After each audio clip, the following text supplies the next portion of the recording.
Amirkhani's MMA Show!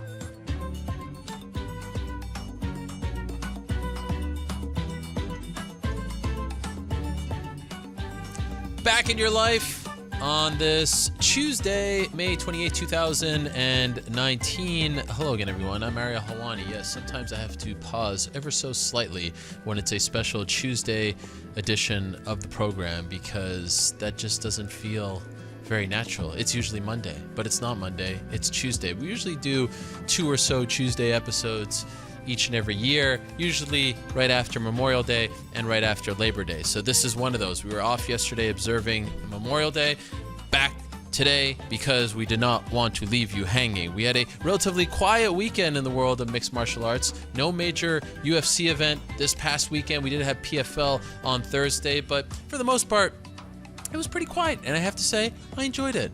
I liked the time off, if you will. I mean, it's never really time off, but nice to catch your breath. Look forward to the return to Sweden this Saturday. Watch my Raptors win on Saturday against the Milwaukee Bucks. Going to the NBA Finals, no big deal. Represent Canada, what's up?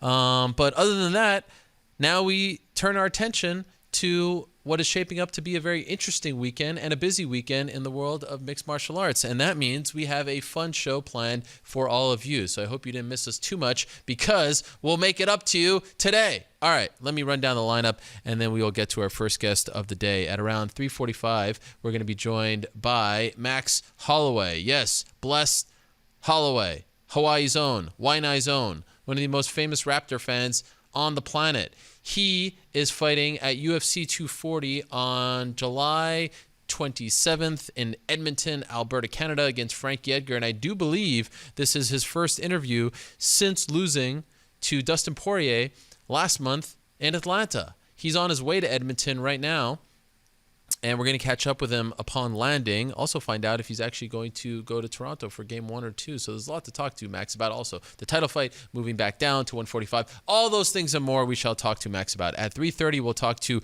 Alexander the Mauler Gustafsson. He headlines the UFC's return to Stockholm, Sweden on Saturday against Anthony Smith. Get his thoughts on that. We'll also check in with Iaquinta at 3:10 to talk about what happened against Donald Cerrone just a few weeks back, how he's feeling. I do believe this is his first interview as well since that loss. At 2:50, we're going to talk to the hooligan, Paddy Holohan, who made history over the weekend. And let me get this right because it's very confusing to normal Joe Schmoes like myself. He has been elected to the South Dublin County Council. He has won a seat over the weekend via the elections over there. Remember, he was on the show just a few weeks back talking about his foray into politics. Well, he won. The hooligan won. Paddy Holohan is actually a politician now. This is incredible stuff. So we'll check in with him and get his thoughts on all of that. At around 2:15, we're going to be joined in studio by Glover Teixeira, Connecticut's own Glover Teixeira. When I moved this show, I didn't really do it myself, but when they told me we were moving to Bristol, I said, you know what, we have to have Glover in studio because he's from Connecticut. This is great, or lives in Connecticut, so we'll have him in studio. Makwan Amirkhani will join us at around 1:55. He returns to action after a year layoff this Saturday as well. But first, let's not waste any more time. Let's say hello to the man who will be headlining the UFC's return to Stockholm, Sweden this weekend against Alexander Gustafsson. He is the man they call Lionheart. He is the one and only Anthony Smith, who joins us right now via the magic of FaceTime from Stockholm. Anthony, how are you? I'm good, Ariel. How are you? I'm doing really well. Thank you for doing this. I appreciate it very much. I have been looking forward to talking to you for quite some time because of how our conversation went last time. And I actually feel like maybe you were a little bit, I don't know, I feel like you were a little bit upset at me afterwards because maybe you felt like I made too big of a deal of your comments, how you were feeling. I just want to say that I really appreciated your comments and I found them to be a breath of fresh air. And I give you a lot of respect for saying how you felt, much like the Rory McDonald situation of a couple weeks ago. So I felt like I needed to throw out that disclaimer right off the top. I hope you didn't feel like I was making a mountain out of a molehill, if you know what I mean.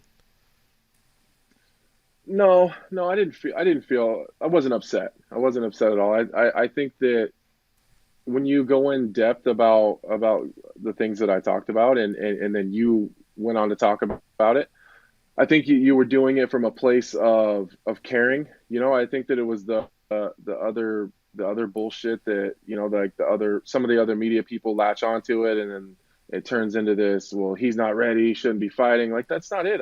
You asked a question, and I've always been honest with you because you've always been good to me. You've never written or reported anything that I haven't said or twisted it.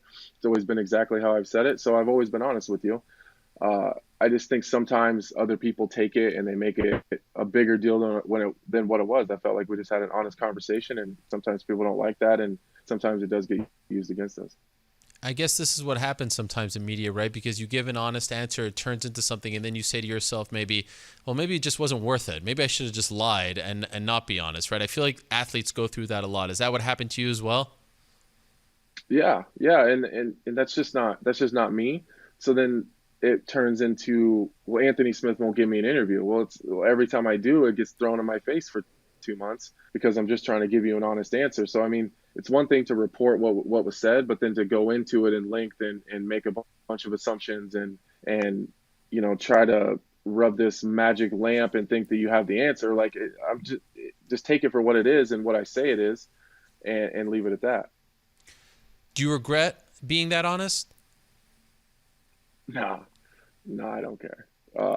It was more frustrating the bullshit that I heard come from it. If it was just my face and your and I's conversation being replayed over and over and over, I would have no issue with it because I said what I said and it was in the context it was in. But it's the speculating and all the other stuff that comes along with it, which is, I guess it's first world problems. I'm complaining about something that most people would die for, but it's my world. So here we are around 2 or so months later, around 2.5 months since we last spoke. How are you feeling? What's your mindset like going into this fight on Saturday? I'm good. I feel really good. And that's honest. I'm not just telling you that. If I wasn't feeling good, I'd tell you. I'm in a good place. I think that by taking the fight and having to have a new focus and having to have a reason to work through it, I was able to get past that rough patch. And like I said, what happened, 2 or 3 weeks later, I was ready to get back into camp and get this shitty feeling out of my stomach. So is that how long it took for you to kind of get over the disappointment of that fight? 2 or 3 weeks? No, I'm still disappointed. It still sucks, and I still, lose sleep over it. But it's not consuming my every thought of every day because I have a new focus, and it's not Alexander Gustafsson. That hasn't been my focus. It's been focusing on myself and what I need to do to put in the performance that I know I'm capable of, and that I should have done against John, and I plan on doing that versus Gus. When you say that you lose sleep over it, still like what exactly are you losing sleep over? The wasted moment, the walking out of there feeling like I still had more to give. I said it 30 minutes ago actually that the Thiago Santos fight, I left Brazil with my head held high. There were some circumstances, obviously the weight cut and all the other stuff that I was dealing with going into that fight. I didn't have a lot to give, but I gave it all. Like I left everything I had in that fight, and when I came home, I was obviously super disappointed, and I was broke down, but I wasn't embarrassed, and I don't know. I don't know. I think embarrassed is a good word. I'm really embarrassed with the John performance. Are you not giving John, are you forgetting who John is? It's okay. Like you went the distance with John Jones, and I don't think he embarrassed you per se. Maybe you're getting another call here. Yeah. Do you not hold him to that standard? Because not a lot of people go the distance with John Jones. Not a lot of people go 25 minutes. So is it just more that you just cared about yourself and you don't care who the opponent is? You just don't feel like you fought to your capabilities? That's exactly it. I didn't fight anywhere close to what I'm capable of, and that's why it's so frustrating. I am so much better than that, and I was so much better than that for the entire training camp. And it's not that John did anything that I wasn't expecting. There wasn't one thing he did that I was like, oh, whoa, I wasn't ready for that. I mean, he did everything I expected him to do, and he didn't do anything I wasn't ready for. That's what's frustrating, and I'm better than that. I'm way better than that, and that's what drives me crazy. That I didn't even give myself a shot at it, and that's what keeps me up. I feel like I'm walking around naked all the time right now. It's the only way I can explain it. Like, I'm just embarrassed. Like, I feel like people look at me and they do that double take. And I'm like, oh, that guy knows that I lost. It consumes me. Have you allowed yourself to watch the fight yet? Oh yeah, several times. Really? Why do you do that to yourself? Yeah, because I deserve it. What do you mean by that? You deserve the pain of watching it, the embarrassment? Yeah, because I don't want to feel that again. Okay. So I got to remember what that feels like, and I got to. It's the same reason that tweet is up still from Brazil. Like, I go back to I see that and I think of that shitty feeling that I don't want anymore. And I think the whole focus has changed for this fight, and I think that that's going to really make a difference. But I need to remember kind of where I was at not that long ago that got me here. How has the focus changed? Because it's not really about Gus, it's not even really about winning or losing. It's not about getting back to the title. I mean, I'm not sitting here saying I don't want to win. That's not what I'm saying. I'm saying I haven't even considered the fight in a win versus loss situation, because honestly, I don't give a shit what happens. I just want to perform. I want to go in there and I need to destroy something to get this feeling out of my stomach, this burning, sick feeling that I can't shake. The only way I'm going to do that is I got to let it out on somebody. And I wasn't able to let that out on John, I didn't, so I still have it.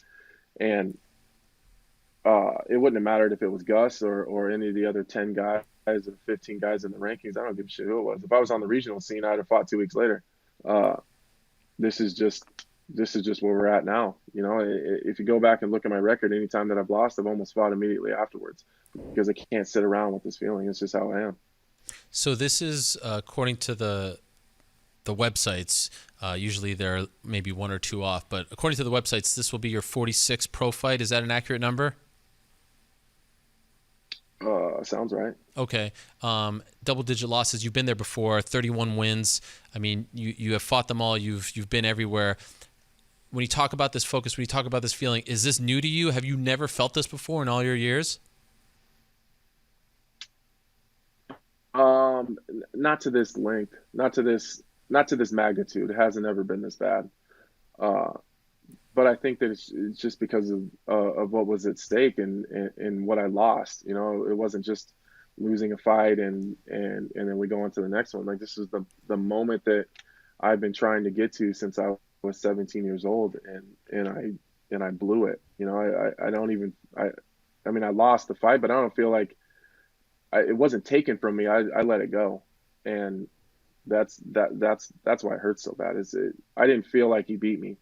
I let him beat me, and that's what's frustrating. Do you think about the knee at all? No, not really. No regrets there? No, I'm good with it. Okay. You knew I was going to ask you about that one, because I still feel like you should have done it, but I respect you for not. And for, there's not once where the moment, like where you think about it and you're like, stop saying that. Why?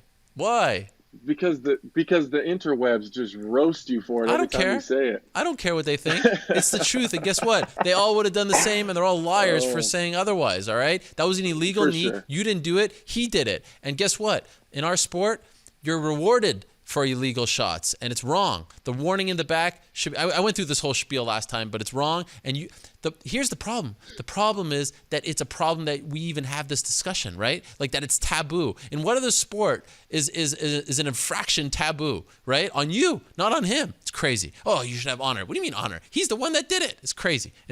Anyway, you're a better man than I guess, and I don't care what the trolls on the internet say. They could come get some. But all right, I appreciate the fact that you feel that way and that you're going to stick to your guns on that. Now, you start to transition and focus on Alex, you're fighting in enemy territory. In a weird way, I kind of feel like this is like a nice, like you're just completely away from the American scene. Probably not a lot of friends and family coming to this one. Is this perfect for you in a sense? Yeah, I feel like there's just no pressure. We're kind of kicking it back to the old school. You just come in, take his soul, grab a bag of cash, and leave.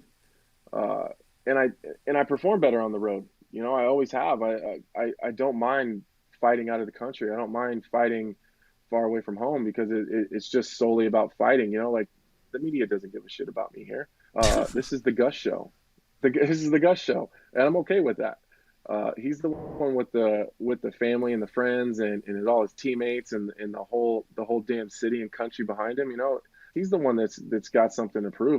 The only thing I have to prove is to myself. And this isn't about the money. This isn't about the rankings. This isn't about the win. This isn't about the loss. This is about making myself feel better with what I'm going to do to him in there. If I go in there and I beat him for 25 minutes and beat the dog shit out of him, something crazy happens, and so be it. As long as I get that feeling out of my stomach, I'm good with it.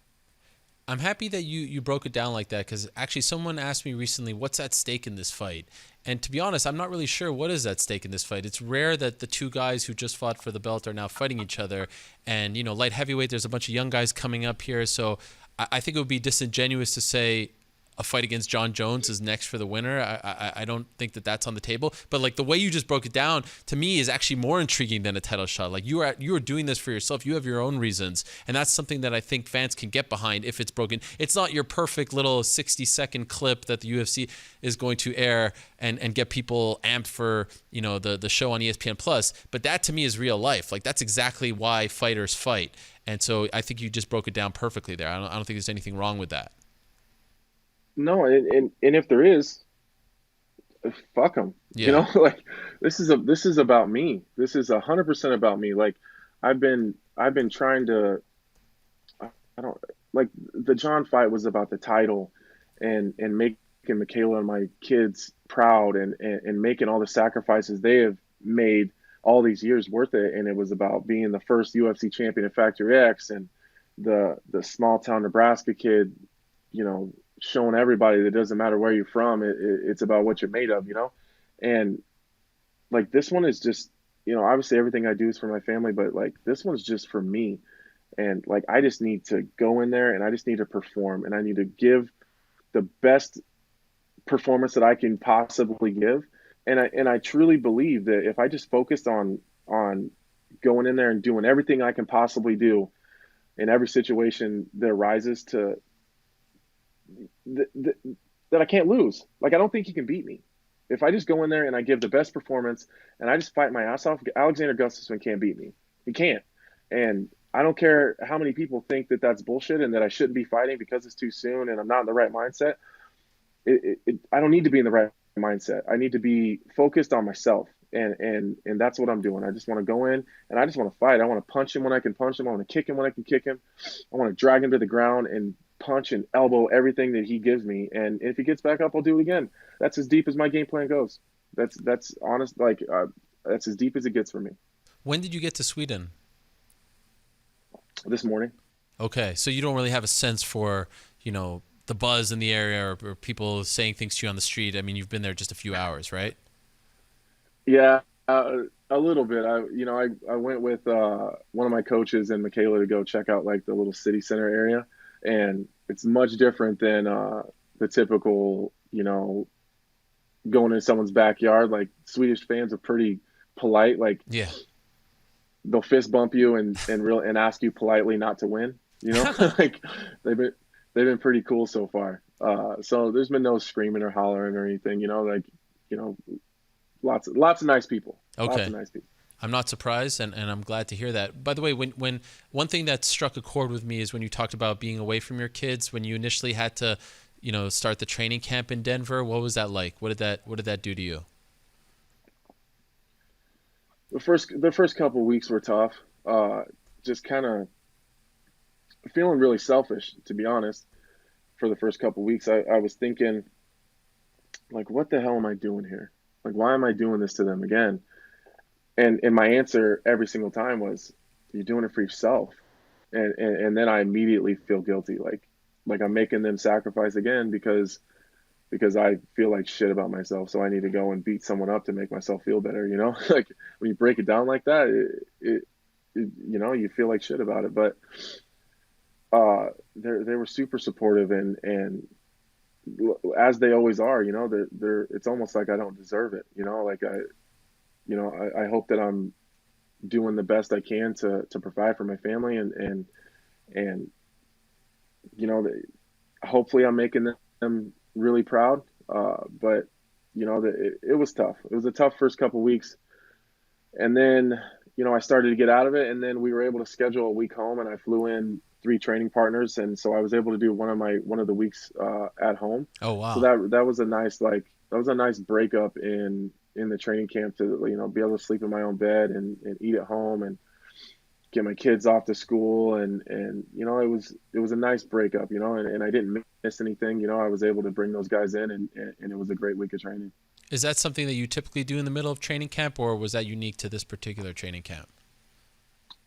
I haven't in a long time. Okay. I haven't in a long time. So it was really refreshing. You know, I felt like the timing was perfect too. I was almost getting to that point where I'm getting really frustrated and sick of the flying back and forth. And then I was able to come home, and the training was phenomenal. It was a really hard grind. It was nice to have like those guys, you know, a couple blocks away where I put them up, and then we just all go to practice and grind. It's the same grind. It was the same feeling as Denver. I just got to go home afterwards. Would it be fair to say, regardless of what happens on Saturday, that you're probably going to take the rest of the year off?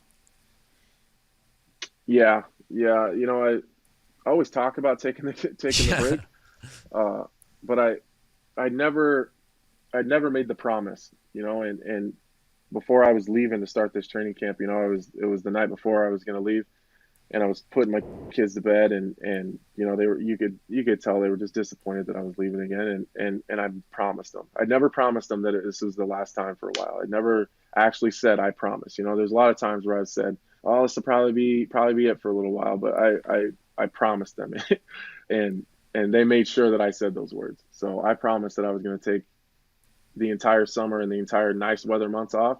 So there's nothing you're going to be able to do to get me to break that promise. And by the way, just curious, since I think you might be the only one, maybe there's one other person out there, but off the top of my head, you might be the only one to have fought John Jones and Thiago Santos. Do you think Santos has a shot in July against them? I do. Really? I do. He's fast. He's explosive. Well, I think you put Thiago Santos in there with an elephant, he's got a shot to put it down. Yeah. I mean, the dude is just crazy explosive, and he's fast. There's no wind up there. I just think that John is really good in the grappling and the wrestling exchanges, and I think that, you know, clearly that's one of Thiago's holes, you know, and I just don't think that there's enough time for him to close that gap. And John is too smart to not take advantage of that. So I think that it's a tall task for Thiago, but he definitely has a chance. That's for sure. I got to say, man, you have become one of my favorite people to talk to in this sport just because of your honesty. Today is no different. And I sincerely hope that people appreciate just how honest you are with all of us, because you don't have to be. I wish you the best. I really do. I hope it all works out on Saturday. And I love the way you broke it down, how this fight is for you and how the W or the L doesn't really matter. It's just about getting rid of that feeling from the last one. It's just beautiful stuff, and the sport is better because of people like you, and I think I've said that to you before. I really appreciate you doing this, Anthony. All the best to you this weekend. Enjoy the week in Sweden, and hopefully we get to talk to you afterwards before you go on a bit of a break for the rest of the year. For sure, man. I really appreciate it. Make sure you catch me on Monday, because if you don't catch me Monday, I'll be gone. All right. It's a deal. Thank you, Anthony. Good luck on Saturday. There he is, Lionheart, Anthony Smith. He meets Alexander Gustafsson on Saturday, ESPN Plus, the headliner. I mean, you could keep all your title shots. You could keep all your number one contender fights. Keep them all. Give me a fight with stakes like that. And it's true. Someone recently asked me, what is at stake in this fight? And I didn't really have an answer. I really didn't, because I don't think a title shot is at stake. But those stakes, I am all in. That's what I talk about when you talk about being emotionally invested in fighters and fights. It's about that stuff. It's not about violence and knockouts. It's about that right there. That's what I love about this sport. That's what I love about this show. Phenomenal stuff there from Anthony Smith. All right, another great story on the card Saturday is the return of Mr. Finland. Where have you been?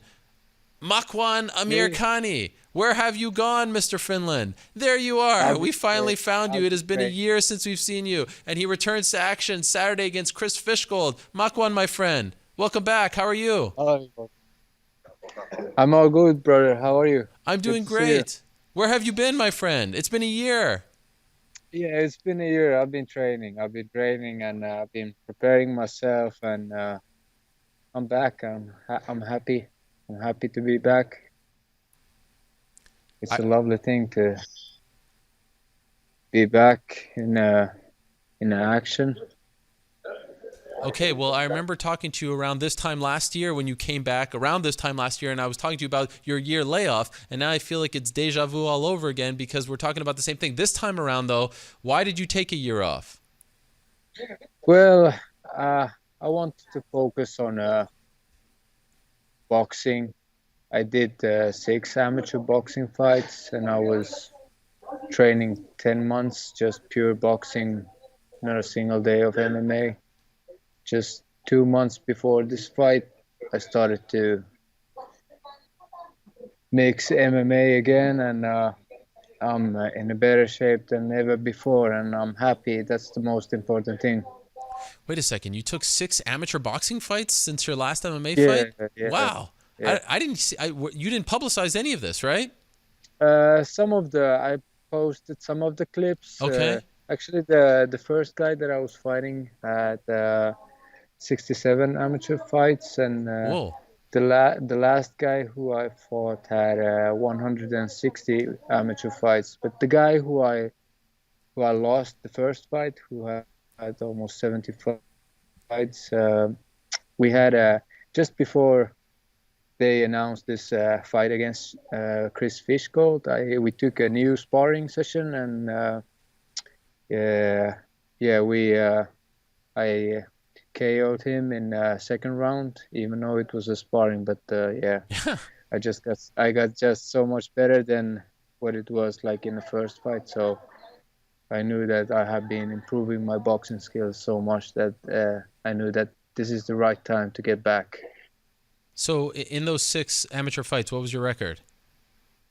4-2. Okay. I lost the first fight and the last one, but didn't take that many punches. It was just, you saw that the other guy had the experience in boxing, so he knew how to take points, and but it was a good fight.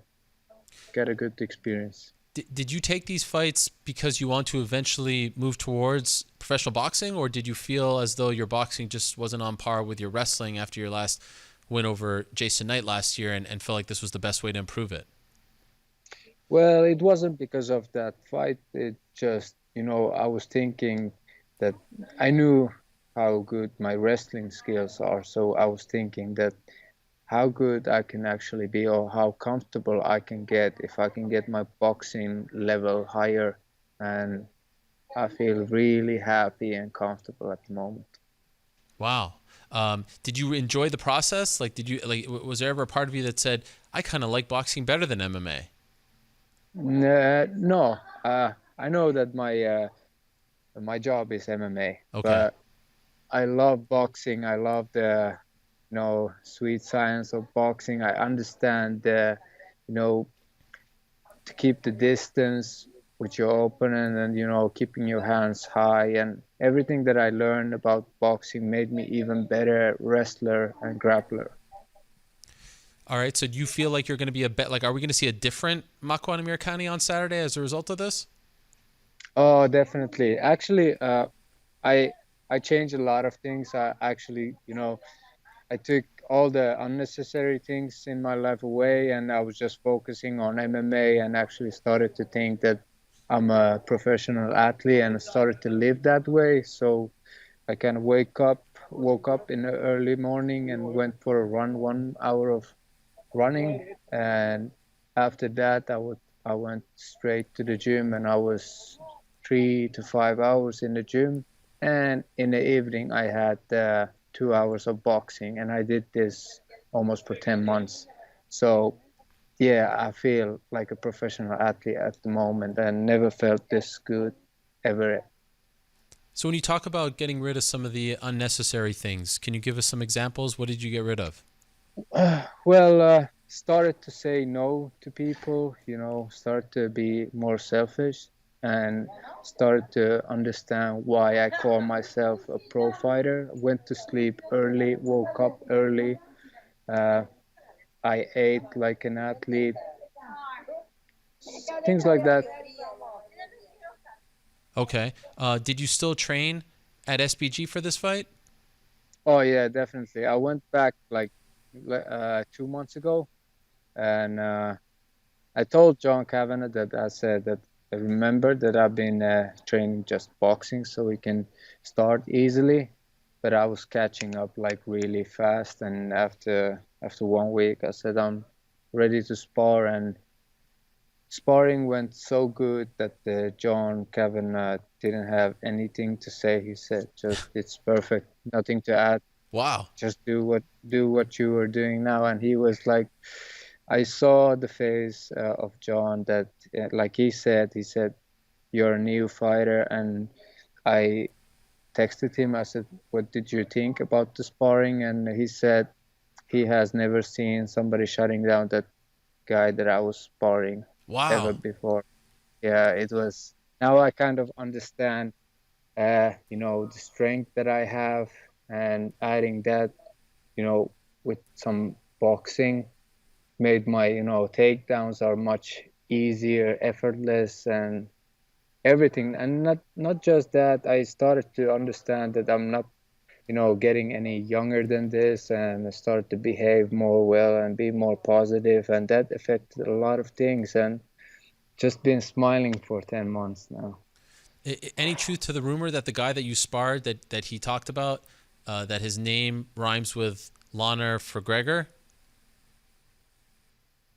No, actually, no, didn't spar with Connor, but he gave me good advices for this fight, and he actually, we were doing a session at the airport the day, like the day when I was flying away.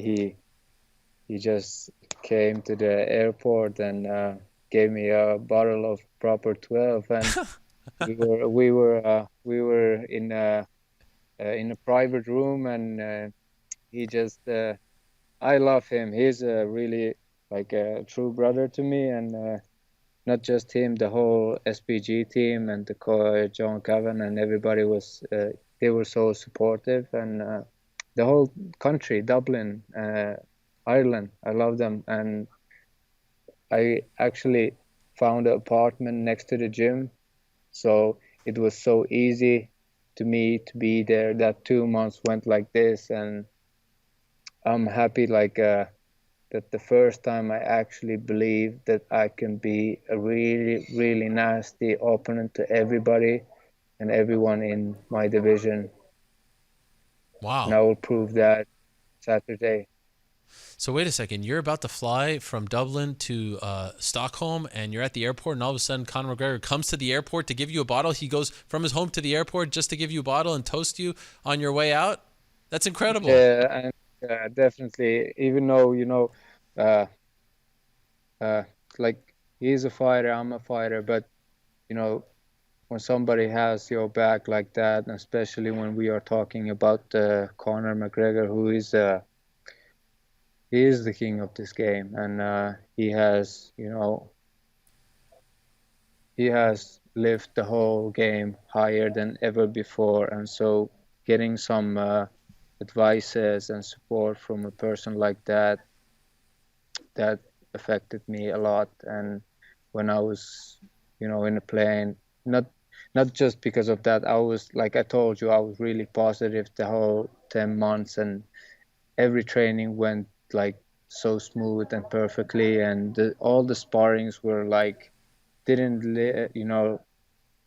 everything just went like in a dream, and that was like the perfect end for my camp. So when I came home, I was just like I don't know, I was living in a dream, and now I'm here in Stockholm, and I actually been waiting for this moment so badly, so I can't wait Wow. until it's Saturday. I'm very happy to see this. I'm very happy to hear this. It's amazing. You have been averaging one fight a year since 2015, so you haven't been very active as we've talked about. Has that been okay for you? I mean, without prying too much, but like financially, you're how do you earn money? You fight, but you're fighting once a year. Is that tough on you, or are you okay? Well, it's not. I'm not doing this because of the money. I started uh, with wrestling when I was in the age of 5, and I never thought that this will, in the end, be my bread and butter. But I'm happy that I can, pay all my bills and focus on training because, like I said, it's not anymore the money that makes me happy. Not the money, not the fame, not the women's, nothing else than just succeed in UFC and get that belt. And I know that I haven't said these words before, but when you train 10 months around 8 hours in a day and you constantly think and focus on one thing, you start to believe in your dreams and your goals. So that's what I'm going through now. This is amazing. Wow, it's like a new person in front of us. This is Oh very yeah, exciting. definitely. Yeah, it is. And like I said, like it's been only a year since we talked, but when you spend time alone and you start to be a bit selfish and start to say no to people, to your friends, to your girlfriend, and everybody, not your family, everybody, and you tell them that you have a goals now and you want to achieve them. So please just give me the space, let me work. So when I go to the gym, my phone is not next to me, nobody's calling me, and I was happy with that. And the results were, growing so fast that I was just more happier and happier. And I've been just focusing on one thing, and that's why I actually like really believe that I can beat anybody from featherweight division, anybody. Wow. Do you want to be more active after this fight? Definitely. Like, I'm in a shape. I haven't had not a single injuries, nothing, not bruises, nothing. So I'm in the best shape of my life, and I'm getting better every day. So as soon as I finish this fish gold, I'm ready to fight again and really fast. And it doesn't matter who it is. I'm ready to fight anybody. By the way, how's your mom doing? My mom is great. My mom is really happy because I I had my own apartment. I gave my apartment away. I moved back to my mom 10 months ago and told my mom that everything started from here.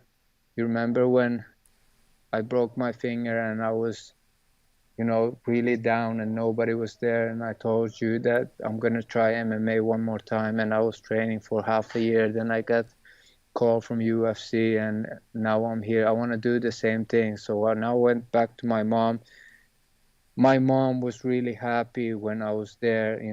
She saw me waking up every morning and going for a run. And when I came back, just a like really fast breakfast, and I went to the gym and I was there like 4 hours. I came back home, I ate and just packed my stuff and I left again. Yeah, I have a dog that I love so much, but I gave my dog to my brother. I said, "Can you take care of my dog?" Because when I'm focusing on MMA and my career, I don't have any space to anything else. So my brother and they took my dog.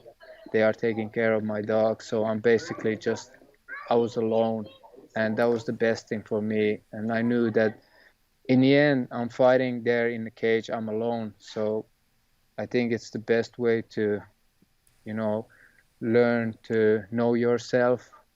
And it was a right decision going back to my mother's place. And she is really happy, and she knows in what kind of condition I am at the moment. So she will be there, and she knows that there is only one way to end this fight, and I'm going to finish him.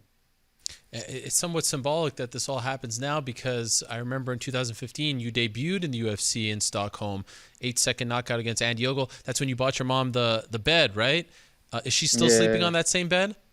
Same bed. Same bed. And I hear you are starting almost like this new chapter in your career in Stockholm again. Yeah, exactly. It feels amazing. Sometimes it feels like things happen for a reason in your life, and it's crazy when when you think and you constantly think about something and it actually happens. And I don't see any way that this can end in a bad way. So I just can't wait to enter that octagon and show my new skills, show that and prove the whole world that Mr. Finland is back. And I know that in Finland, when you walk in every street you walk, you ask, who is Mr. Finland? They know who am I. But I think that's that's not too much, for me. I want the whole world to know me.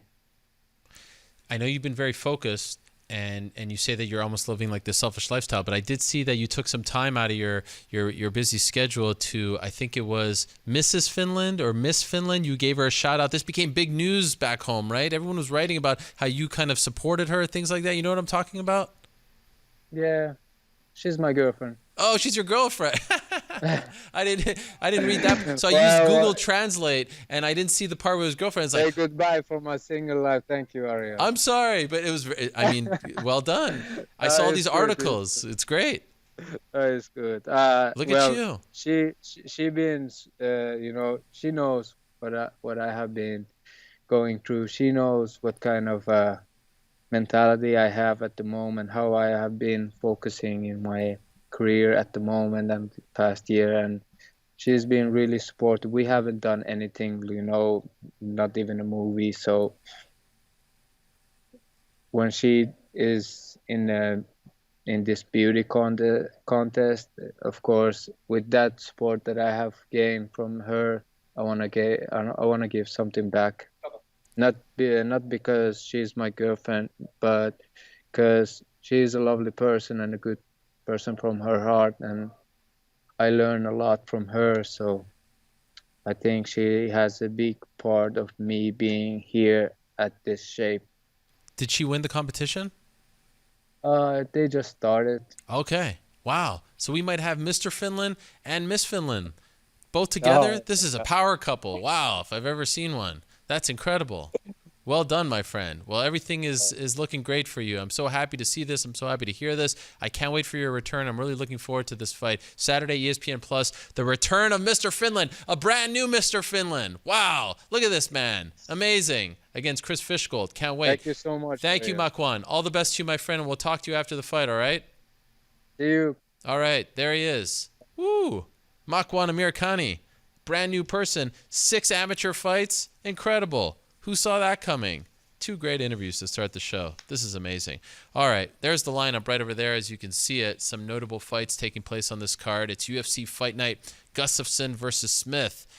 Main event, Alexander Gustafsson versus Anthony Smith. Volkan Ozdemir against Ilir Latifi. Jimmy Manuwa also on the card. Makwan Amirkhani. The list goes on and on. Daniel Tamor. It all starts 10 a.m. Eastern time on ESPN2, main card 1 p.m. Eastern on ESPN Plus. So it's a Saturday afternoon card here in the United States from the Ericsson Globe Arena in Stockholm, Sweden. All right, this is a lot of fun. Speaking of the light heavyweight division, look who is here. Hey. My friend Glover. How are you, Glover? I'm good. Thank you for coming. Thank you. Please don't be shy. Come up to the microphone. Thank you so much for coming here. Thank you. Thanks for having me here. So when we moved our show to Bristol, one of the first things I thought a couple months ago, I said, at some point I have to have Glover because you are Connecticut's own. You are the pride of Connecticut now. I know you're Brazilian as well, but you live not that far from here, right? Yeah, right. 30 minutes away, my friend. That's it? Yeah. Wow, okay. So usually I feel bad for making people come to visit us, but in this case, I don't feel so bad. I don't feel so bad. It's good. Have you ever been to ESPN? No, of course outside the building, I see it, but never inside. This thing is crazy. Yeah, it's like a university campus, right? I know, it's crazy. It's amazing. So, I was thinking of you when I was talking about Gustafsson and Smith. You fought Alexander Gustafsson a couple years ago around this time in Sweden. What is that like to fight? Like Anthony was telling me earlier, we were talking to him about he's on the street and people are being very nice to him and telling him, like, please don't win, but they're not being rude, the Swedish people. What was it like for you fighting and Alex in the lead up to the fight? It's crazy, the Swedish fans, they're amazing. They're amazing. They're very respectful, and they say the same thing. Hey, Glover, I'm gonna wish you win every other fight except this one, man. But it's great. They show a lot of respect. Even after the fight, I stay a couple of days, and the respect they show me after was touching. I felt good. It's one of those times that you feel like, hey, man, being a fighter, you win and you lose, and you have that thing. When you win, you the high. Right. When you lose, and you just feel like the lowest of the low, right? But the passion of the fans come down and give you that respect and thank you for the great fight. It was amazing. Yeah, and so you talk about the ups and downs of the fight game. Now you're experiencing the highs, right? Yeah, you're feeling good these days. I'm feeling good, yeah. Yeah, at 39. Good, yes. Turning 40, yes. October 28th, same birthday as my daughter, by the way. Oh, it's a great day. Yeah. Good. That's a good birthday, yeah. Did you expect this, towards your 40s, that you would still be doing what you're doing against these younger guys? Yeah, I thought I was going to be one of those guys that fight, just the fact that I got in UFC, I was 32 already, you know. So I say, I got to make some history, some running, so I got to fight a little later.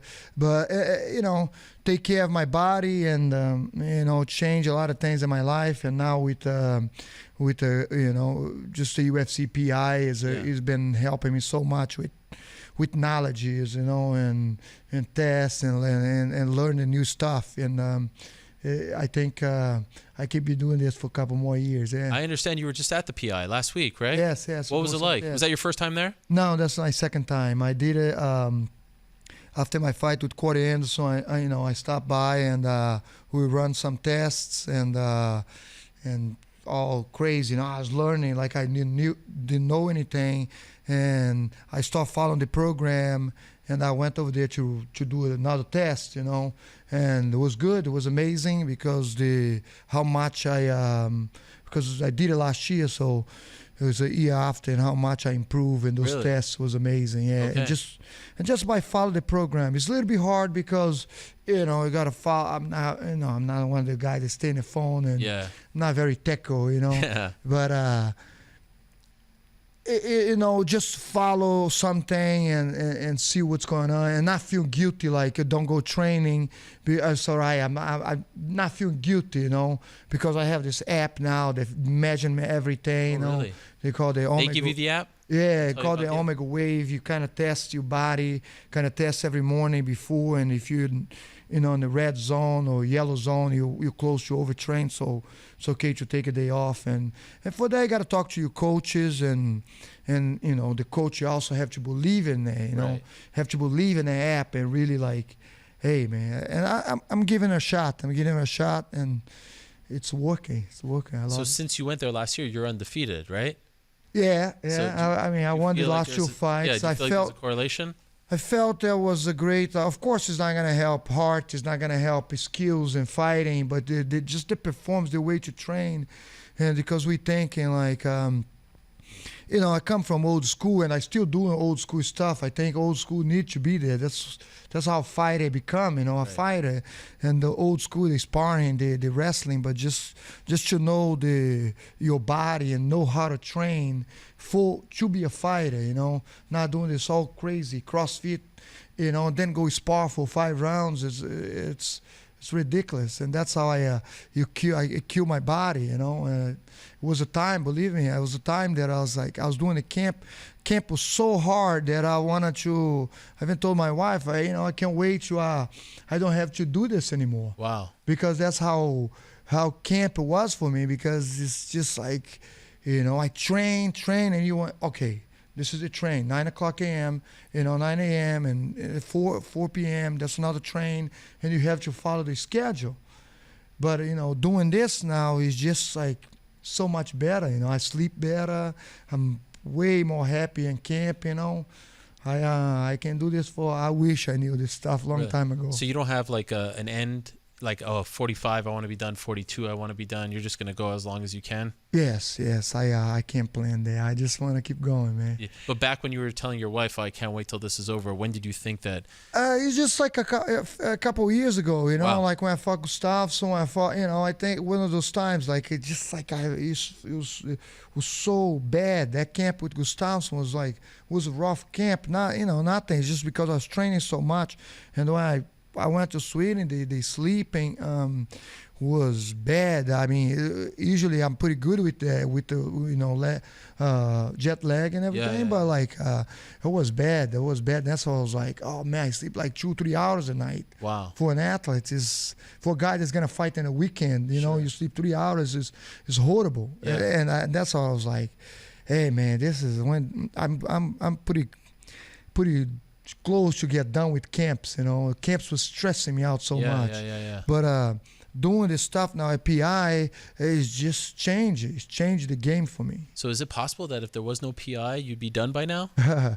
Who knows? Depends how those fights go. Yeah. This is a great endorsement for the PI. I believe it. I appreciate them so much, man.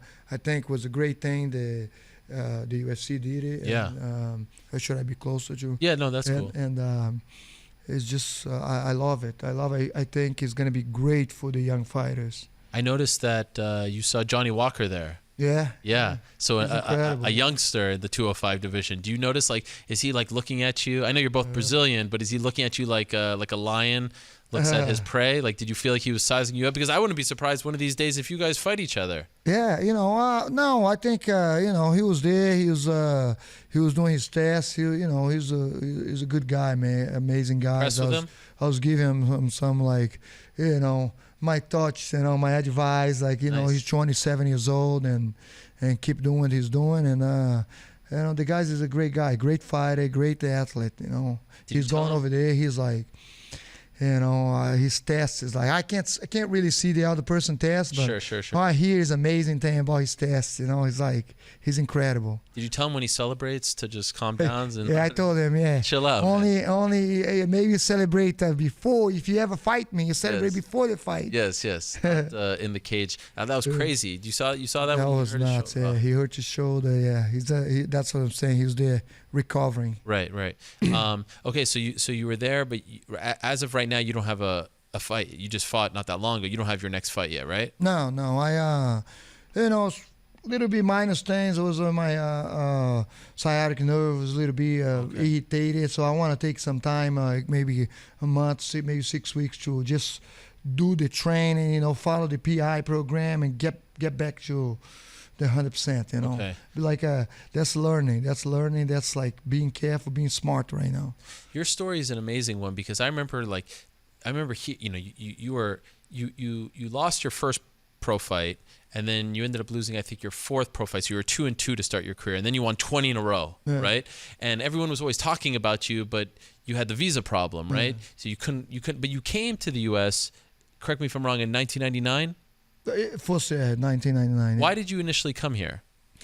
Just to work. I have a bunch of friends that was living in Danbury at that time, Danbury, Connecticut, and Of all places, why Danbury? You had friends that were already there? I believe, a lot of friends in Danbury, a lot of Brazilians in Danbury, because of the jobs, the landscaping. Yeah. In the summertime, the winters get slow a little bit, but just Connecticut it's big, man. Connecticut. Brazilians. For Brazil, for everybody, Connecticut is crazy. I mean, labor job. You right, like as right now, I know if you need labor, just come talk to me. I have a bunch of friends that have landscaping, carpentry company. They have work everywhere. Wow. Like busy.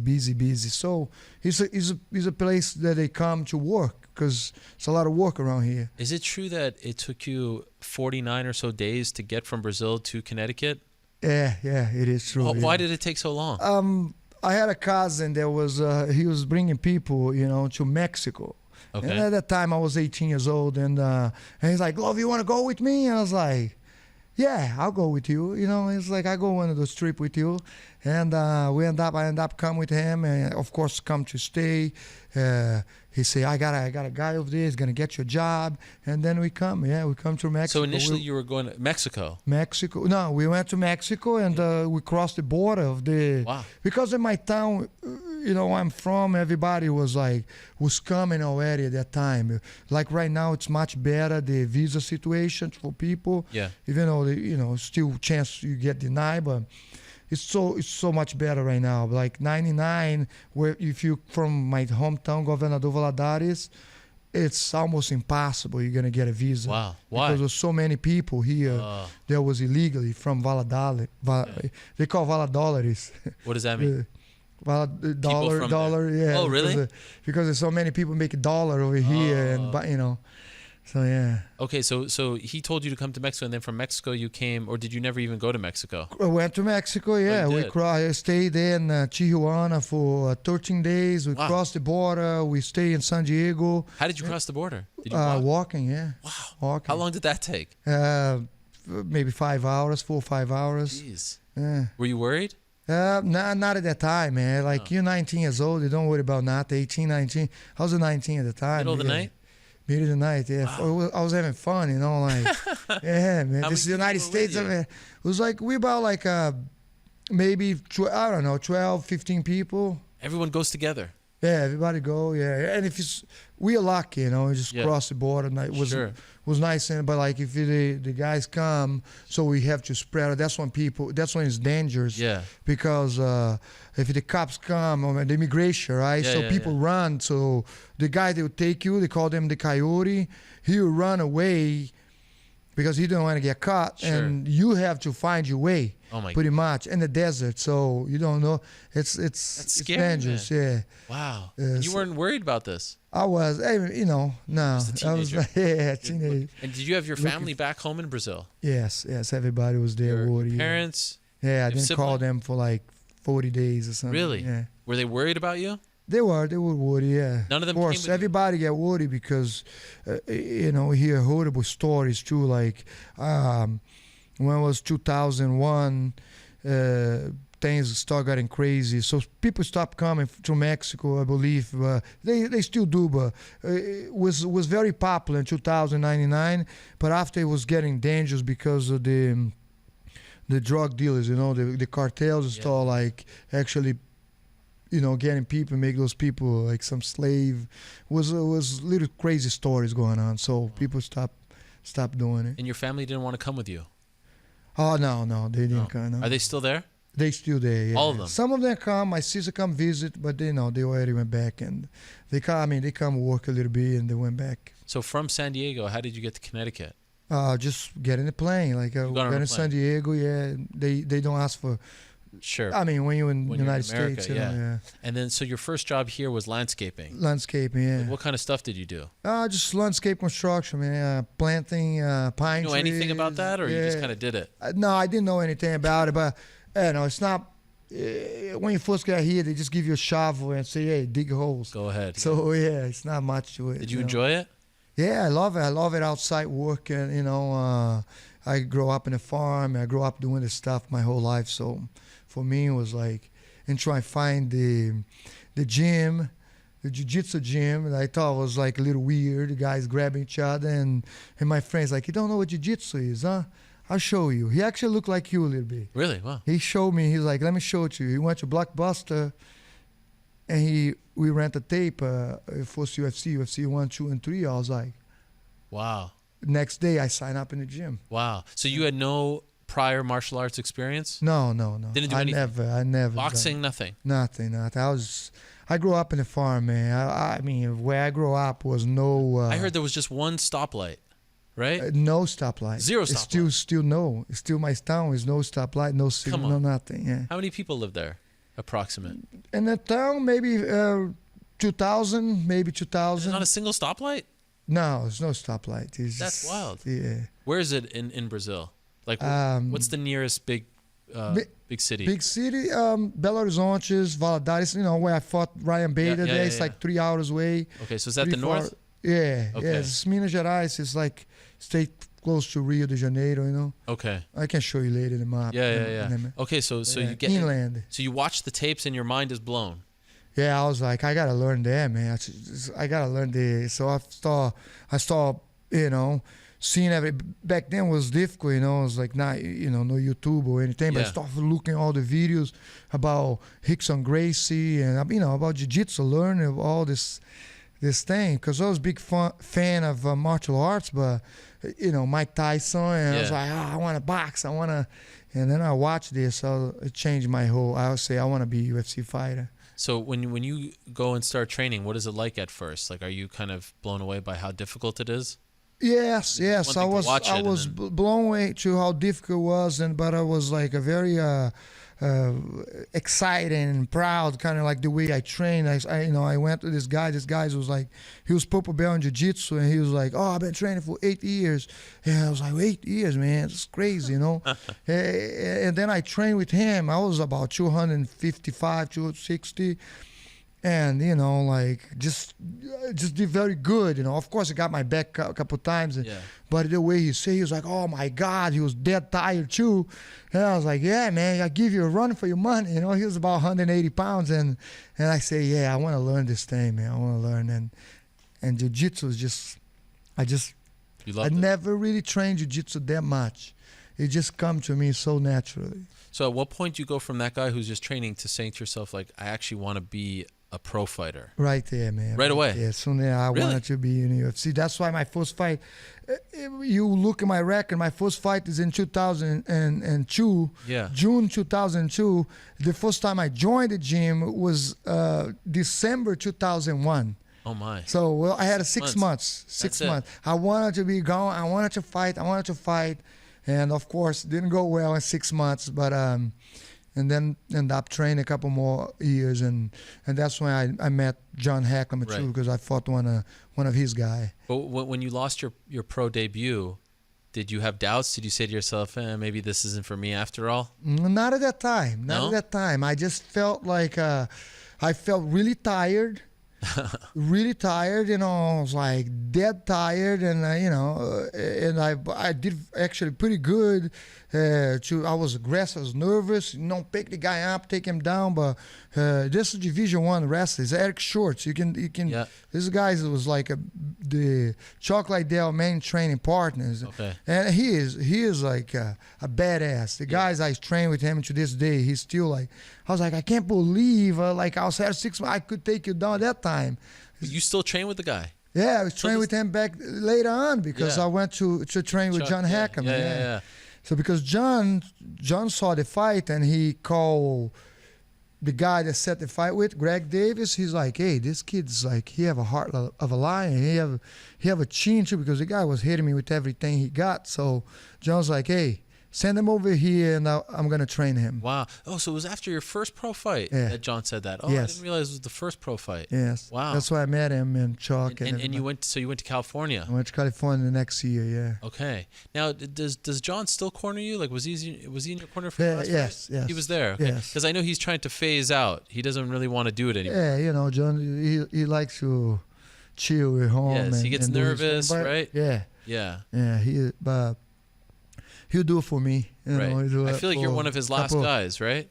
Oh, we have a couple guys like Big Brother is coming up. He's one of the kid that I used to teach when he was like 8 years old. Wow. And he started with John when he was 3. Okay. So we call it the Little Dragon class. And now he's like, he just did his pro debut. He fought a kid 13 pound, a pound heavier than him, and knocked him out. What's his name? We call Isaiah's Hill. We call Isaiah's Rocha, but we call him Big Brother. Okay. Because it just was him and his little brother. Okay. So that's his nickname for us, Big Brother. Keep an eye on him. Okay. This kid's gonna be, he's gonna go far. I have no doubt of that. Really? Okay. He's probably gonna fight 135, 145, but okay. He's good. Remember, he's when he becomes a champion, we'll say you said it. No, he mentioned my name. I used to train with him when he was a kid, man. It's amazing to see this, The little kids that you were training with. Yeah, it's amazing. It's amazing. They're pros. Yeah. So so you're doing okay. You're in the States, but then at some point you have to go back because you had a visa issue, right? So what happened? Yeah, I mean, I started winning fight. I beat Sakujo, that fight. Dana White was there. He was? Yes, he was there when I knocked out Sakujo. Chuck jumping, in the cage and say, funny because Chuck told him like, hey, watch this, my friend's fighting next. My jiu-jitsu guys is fighting next. And I knock out Sakujo, it was a great, you saw the fight, was a good stand-up fight. Yeah. And then I say, oh, this is the jiu-jitsu guys? And Chuck jumping off. He's like, yeah, that's the jiu-jitsu guy. So I told Dan, I want to fight in UFC. And he said, he's like, get your shit together. We're going to put you in, So that's when I was like, I called the lawyer and everything. And because things that you've done in the past, right? The wrong stuff, I had to go to Brazil and... Because you didn't have a proper visa, right? Yes, because I come here illegally. So I had to set that with the law. And I did. I'm happy I did it, I went there. I apologize. They sent me a letter. I pay a fee and I played the waiting game. Okay. So at this point, you actually met your future wife, or were you married? I was already married, yeah. And she's from Connecticut? Yes, she's from Denver. You had to leave her for what, like 3 years? 3 years, 3.5. That wasn't hard? That was very hard. Everything, was very hard, man. This was the point that FaceTime and all that, to be right? honest, everything that happens in my life, that's the hardest thing. That's the hardest part of my life was there in Brazil. Because, coming over here, like I say, I was 18, 19 years old. I didn't care, man. I was just having fun. Yeah. And then come over here working. Didn't care, like, all right, I'm just going to go back to Brazil, make some money here, go back to Brazil, live my life as a, cowboy there. Yeah. But then, like, get back to the fight, whatever, lost the first fight, anything. But when I went back to Brazil, and I struggled so much that I was like, man, maybe this is not what I meant to do, fighting, because, and this is me training with, like, I train with Junior Dos Santos, I train with Lyoto, I was training with the top contender, top fighters, and before I trained with Chuck Liddell, so I knew how good I was, I'm not talking about, I'm not beating them, but I was doing toe-to-toe with those guys, the champions, and I was like, well, maybe it's not meant to be, it's get to a point that, like, I win Abu Dhabi in Brazil, and that was, like, the point that I thought, like, hey, maybe I stop with this, go back to my hometown. And Pedro Rizzo was there and say, hey man, you just gotta fight everybody. Let's fight everybody. They're gonna call you. They're gonna call you. We put 200 fights over here. They're gonna call you. We're gonna beat everyone. So I start fighting everybody. Wow. And funny about this is, Chuck told me a long time ago. I used to because I remember asking Chuck. One of the fights, right? I don't know what fight. I said, hey, Chuck, you think I should take this fight? Oh, yeah. It was George Oliveira. It was after I fought Sakujo. My reputation went up because Sakujo was knocking out Arona and Lee. Yeah. So I asked Chuck this. I said, hey, Chuck, you think I should fight this guy? I'm right now, I'm in a hype. I'm waiting for UFC, He's like, you got to fight that. You got to fight everybody. Because if you can't beat that guy, what are you going to do in UFC anyway? Right. So that was the main, that's all I need to hear. And it's funny because in August 2011, I got my approval from the visa for the green card. Right. So say, in November, you're going to have your green card. It's already done. Wow. You're approved. Wow. So all you have to do is go to, the consulate and get it. Yeah. And I took a fight after that. And I had, and that's all the winning. I knew I had the contract with UFC. I knew because Ed Soares told me, like, hey, we're good. Wow. You come here, get your things together, we're going to get in UFC. And I took a fight with Rico Rodriguez. And people thought I was crazy. And that I told the same thing. I was like, if I can beat, it's nothing against Rico. Rico at that time, great fighter, was amazing to fight him. But at that time, I say, if I can beat Rico right now, I'm not ready for UFC. So let's do this. And it worked out. Yeah. What was it like when you got the letter for the first time, when you saw that you got the green card? It was just, after that, man, it was just things going on. I knew that must have been incredible feeling, right? It was incredible feeling. Did you see your wife for that? So you were away for 3 years? No, she was visiting me once in a while. She comes to Brazil, once in a while. You didn't have there was no FaceTime or anything like that, so it must have been hard to. We had a Skype, Skype back then, yeah. Man, that must have been so. But you went on a roll. Tough. That's when you went and killed everyone. That's when you won the 20 in a row. Yes. I was fighting everybody. I had fights line up every 2 weeks. I had a fight with Masudi and Marvin Ismail 2 weeks after that. Yeah. Marcel Cruz, just everybody. I remember it was such a big deal when we finally got the word that you were going to come to the UFC after all this time, because it always seemed like, man, is Glover going to get a chance? And if he doesn't get a chance, it'll be one of those what-if stories in the sport. How good could he have been, right? We didn't know the answer. Did you worry that you would, at some point, did you lose hope that the government wouldn't give you the green card, that you'd have to stay there? Or did you always feel, are you a pretty positive guy that at some point it would work out? Well, I had a different, was a little bit different mindset. It was a point of weakness, It was a point that, I'm very positive, I'm very strong, but I had a points that I have my weak moments, that I have to sit next to a bottle of whiskey and we call cachaça in Brazil, and drink it down with the friends and and let it out. Yes. Let it out and that's for me is a weakness, but I put I got. I think that was the first year, I believe, the first year. Then I got my things together and say, no, I gotta do it. I gotta train. I gotta keep fighting. It was a little weird story because in 2008, I got the letter 2008 to go in Brazil in July 2008.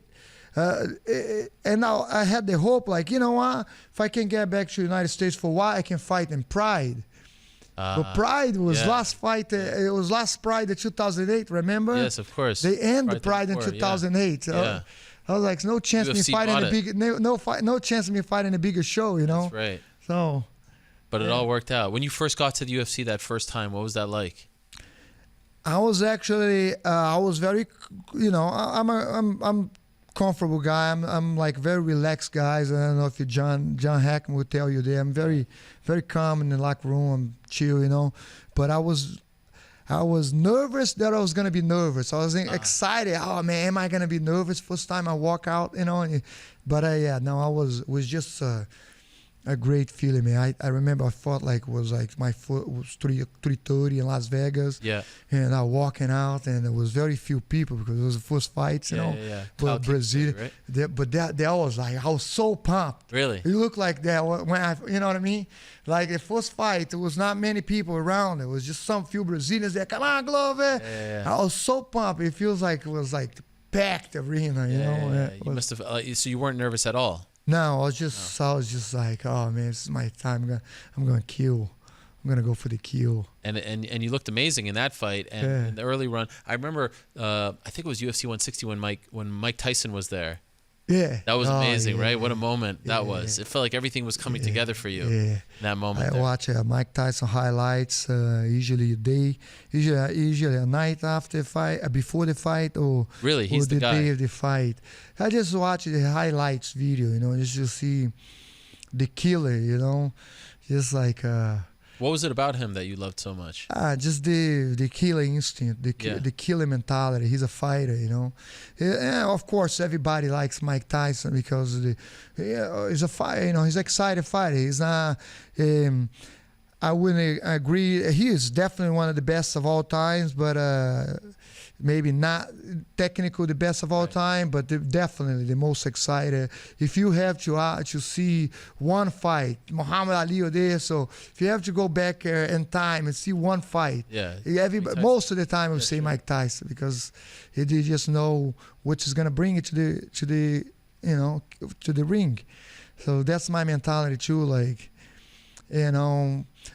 even though now I gotta be smart and I gotta move, but that was my mentality for a while. Just go, and I learned with time. MMA is a little bit different, so I gotta be more cautious with the knees, uppercuts, and stuff. But that was my mentality. It still is, just go for kill.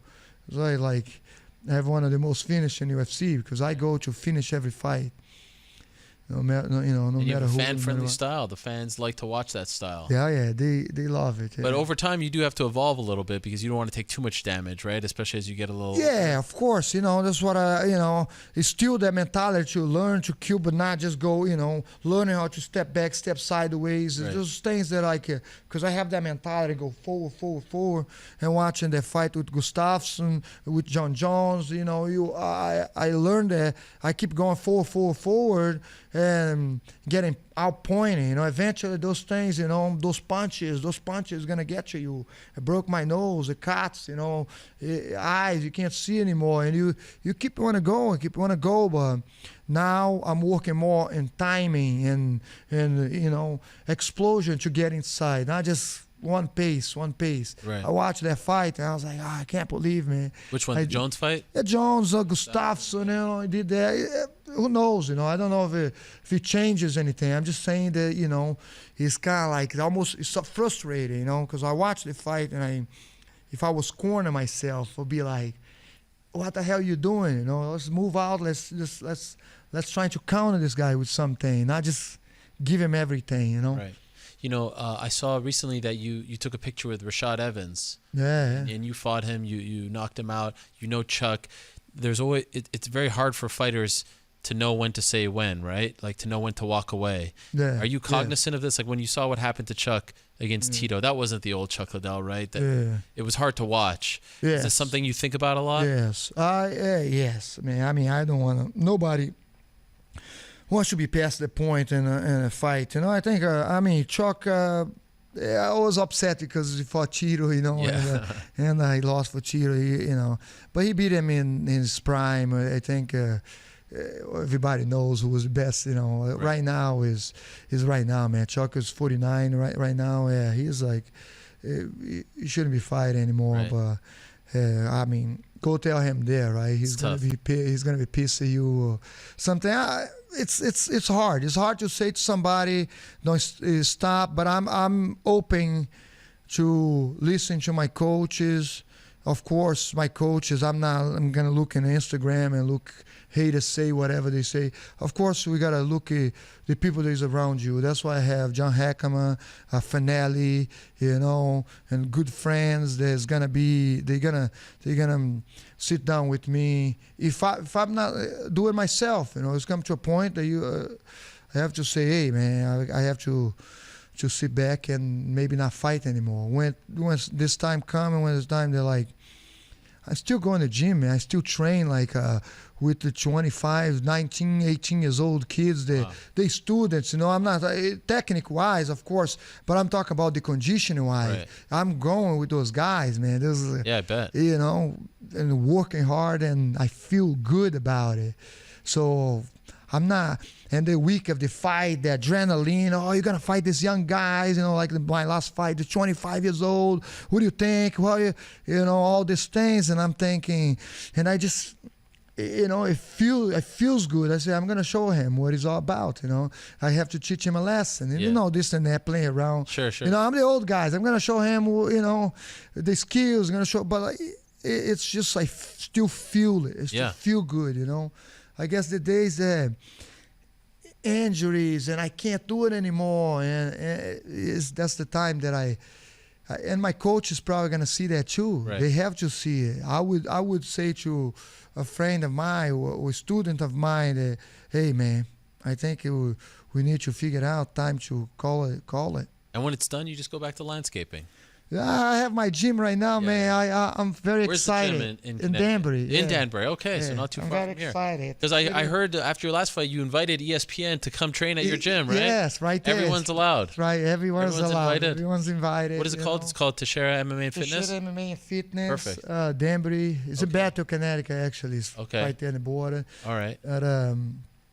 Yeah, the gym is great. I'm excited for that new chapter, like I say, teaching the kids, see like a guy like Big Brother to become first debut. Who knows, what's happening? But this kid, I only see him be in UFC very soon, and I wanted to do that with the kids around here in Danbury.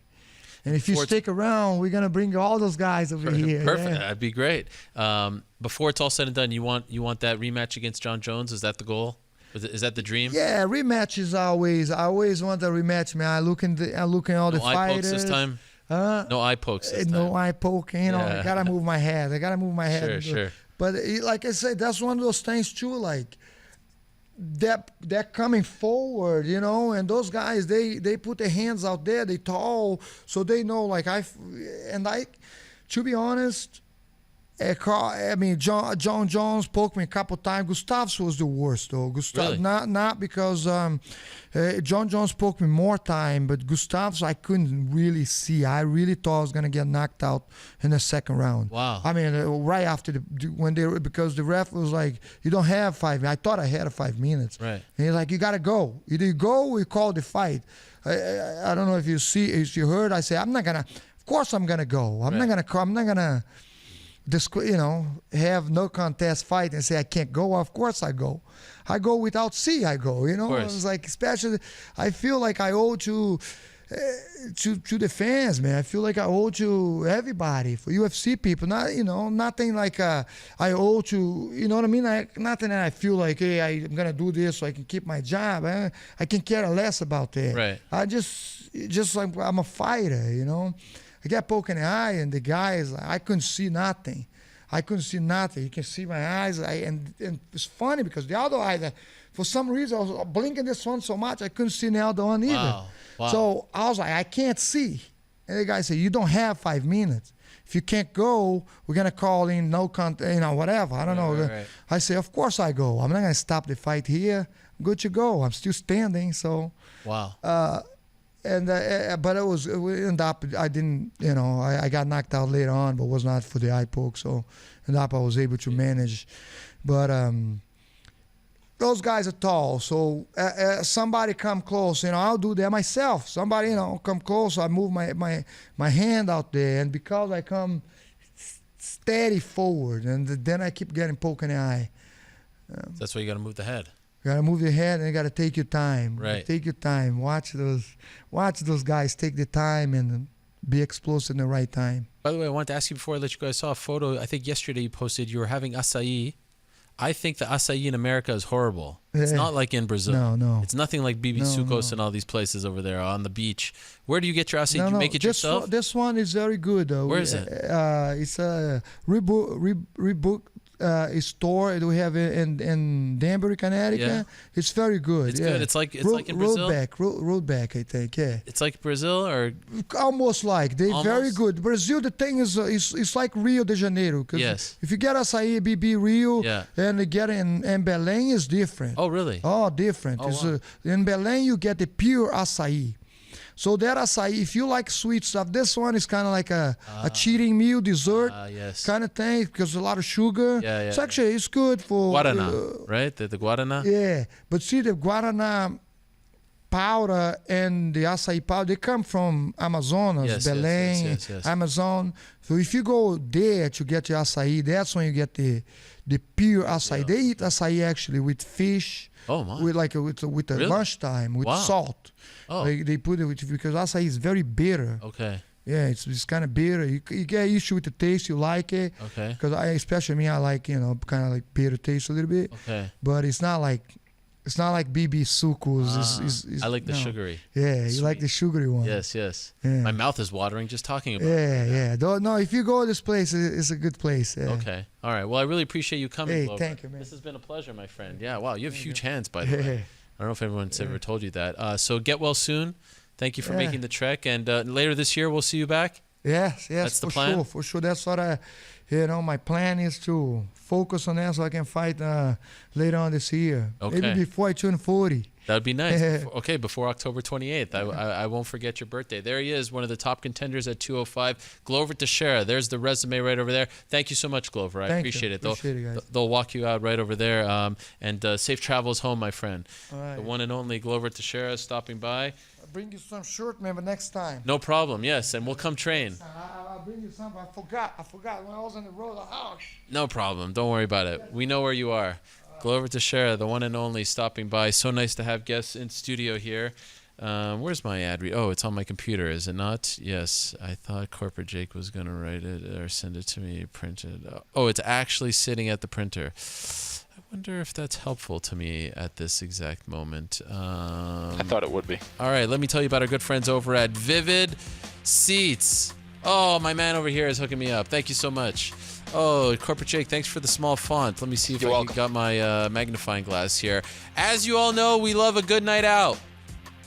Whether it's seeing our favorite band in person or being there in the crowd to cheer on our favorite team. Like my Toronto Raptors, who have made the NBA Finals for the first time in their 24-year history. Did I tell you all that I'm going to be at Game 1 for Hoop Streams? Jurassic Park, here I come. The prodigal son coming home. Anyway, with Vivid Seats, you can attend the concert, show, or sporting event of your choice at a great price. Vivid Seats is the top source for tickets for all the live events you want to go to. You can sort by price or look for seats in the section and row of your choice. To make things even better, Vivid Seats is giving listeners an exclusive promo code for new customers to receive 10% off your first ticket order to save even more money. So go to the App Store or Google Play right now and download the Vivid Seats app. First-time customers can use the promo code KNOCKOUT for 10% off your first Vivid Seats order. Every purchase is backed by a 100% buyer guarantee. From the biggest concerts and games to the hottest theater and more, Vivid Seats has it all.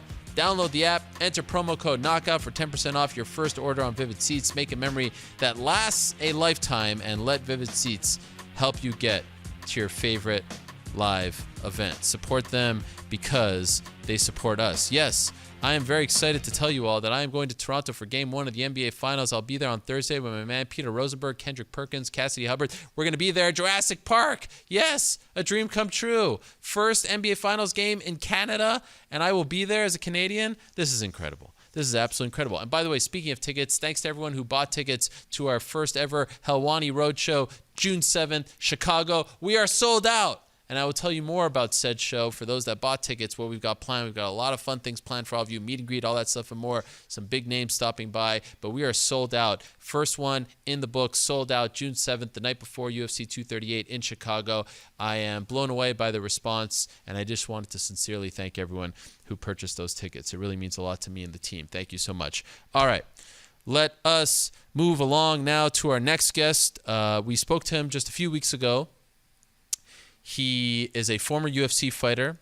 He is the pride of Ireland. He had to retire abruptly because he had a rare blood disorder. And remember when I spoke to him a couple weeks ago, we talked about his foray into politics. We didn't know what would happen. We didn't know what to expect this weekend when the elections went down. Here's a little taste of what happened this weekend.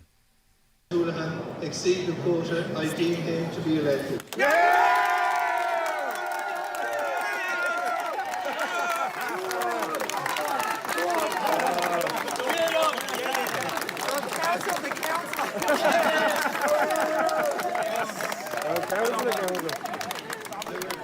That is courtesy of the godfather of Irish media, Pizzi Carroll Mohara himself, if I pronounce that correctly. That is the man who went from counsel to counselor, Paddy Holohan. Congratulations, my man. Well done. Thank you so much, Ariel. Always good to be getting on your show talking to you, mate. Yes, it is a pleasure. And certainly after a victory like this, you've had some victories in your day, in the cage, in the rings, on the mats. Is this one a little more special to you? It was like being a beginner again all over. So yeah, but this is an incredibly special. It's an achievement that to be elected by the community that you grew up in, to be a representative of the community is incredible. Absolute honor. And again, because I don't want to mess it up, for those of us that aren't familiar with the scene over there, what seat did you win? What exactly did you get elected to? So Ireland is broke up into different councils. Mine is Tallaght South. So Tallaght South has I think it's nearly over 100,000 people in it. And in the council, it's built up of different parties. So my party that I represent and have represented for my whole life is Sinn Féin. They've been the power party in the South Dublin County Council for the last probably 10 years. So I have now won a seat to be representing Jobstown. And when it comes to situations, what we need in the vicinities to do it, like building houses, roads, down to as small as I've had phone calls of people saying my doorbell's broke. So I'm definitely going to try and stay in my field and stick at what I'm doing best in this, which will be youth development and engaging the youth. When I spoke to you a few weeks ago and when you started all of this, in your heart of hearts, did you really think that you would win? Did you think that you had a chance? Always. I believe in myself, Ariel. I always have believed in myself, and I've put the work in. As I come into this interview now, I'm at being over in the football pitches playing with one of the junior teams. They were schooling me in football or soccer, as you was call it.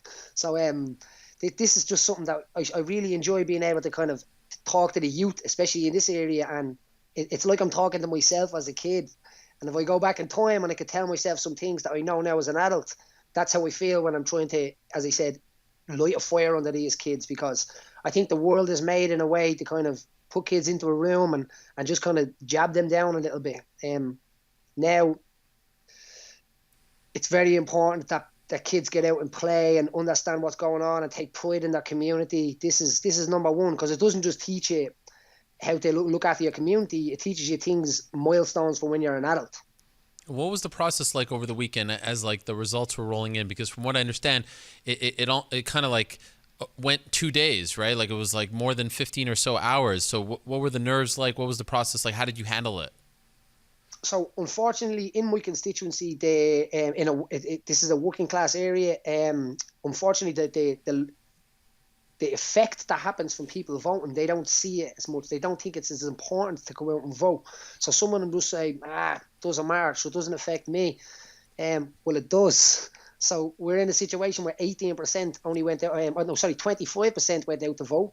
7 minutes from my house, in a middle class area, 80% went out to vote. Wow. So there's a huge difference between this, and people need to realise that that's the important thing. You have to get out and vote.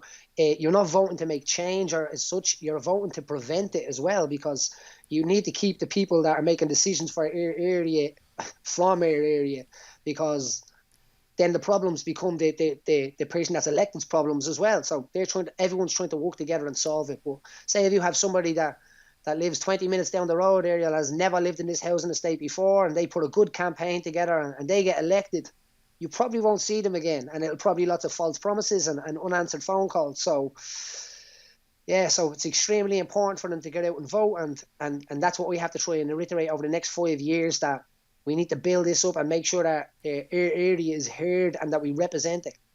So you have this position for 5 years? Yep. Wow. 5 years. Okay. And how much has your life changed now? Like, is this your full-time job now, or is this something like you actually get paid for this? How does that work? So this is the mistake that people take. They think, oh, you're going to get elected as a councillor and now you're a government man and you're getting thousands and thousands of euro. Fortunately, it's not like that. The wage of a councillor is probably about 13,000 euro a year. So if you were just a councillor and I didn't have the gym and I didn't have another job, I probably couldn't even afford to rent a room over here, Ariel. Working in the council, I wouldn't be able to afford to live or rent near the council. So that's a huge problem in itself, that people think that you're getting hundreds of thousands of euro and now that you're going to have this magic wand that be able to make all these changes. Well, that's not the truth. And do you know what? I wish it was, because I would make the right changes if I did have a magic wand. But unfortunately, I don't have that power. But I do have the power to voice our housing estate. I'm the first male from Jobstown to be represented to be elected to represent Jobstown.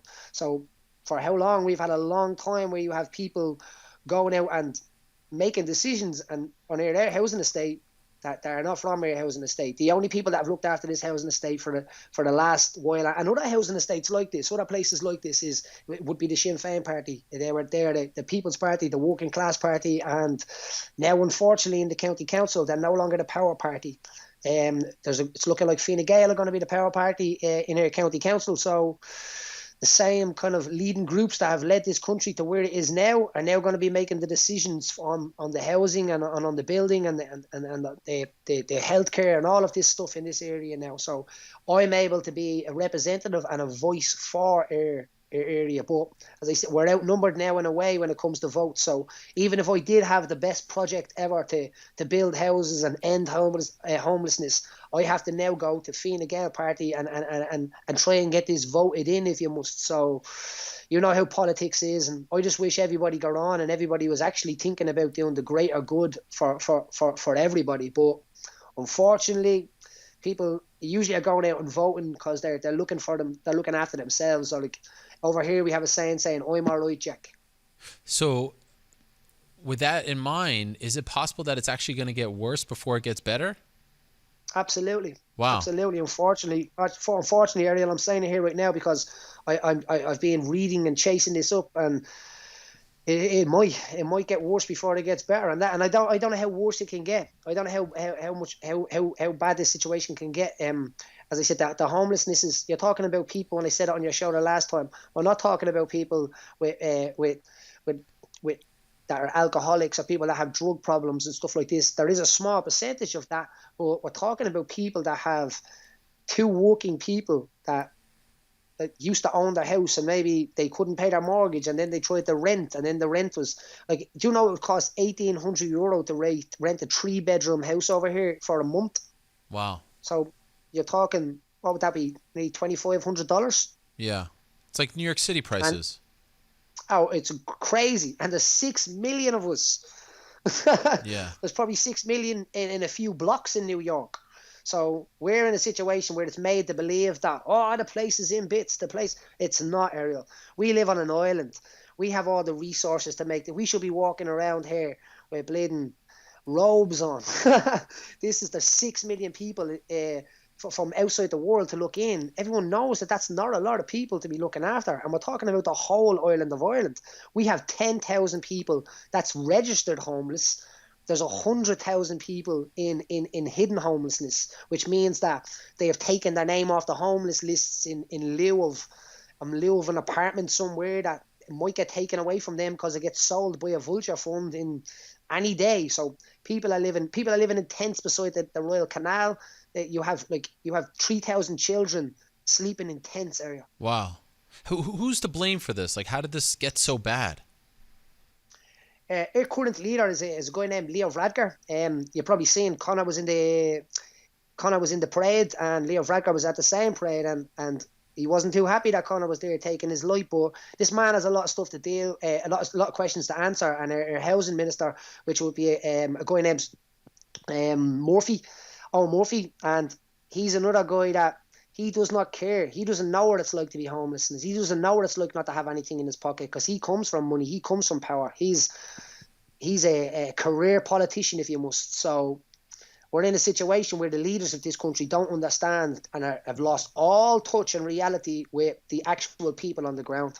Yeah, I saw that clip at the parade. He said that Conor McGregor doesn't represent us, something to that effect, right? And he was unhappy that he was there, and this created some big stir, right?